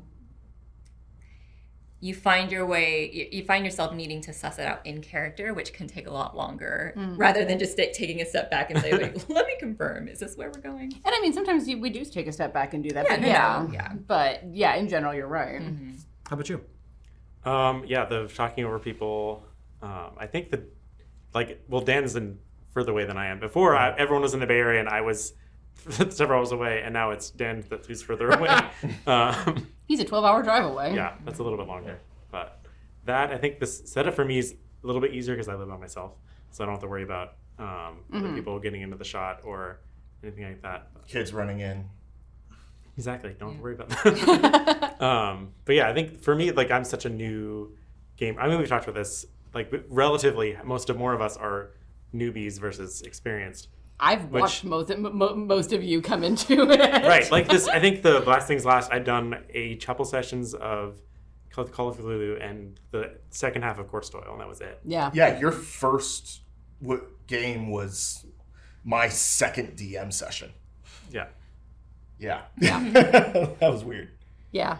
And you came into TTRPGs a few years ago, but I had only played Dungeons and Dragons. So playing Delta Green, again, in a very real world and creating a character that could, besides the overarching bad, which maybe exists, but it's a lot, when it's more real, it is heavier, I think. Oh, yeah. And has more of an effect on you.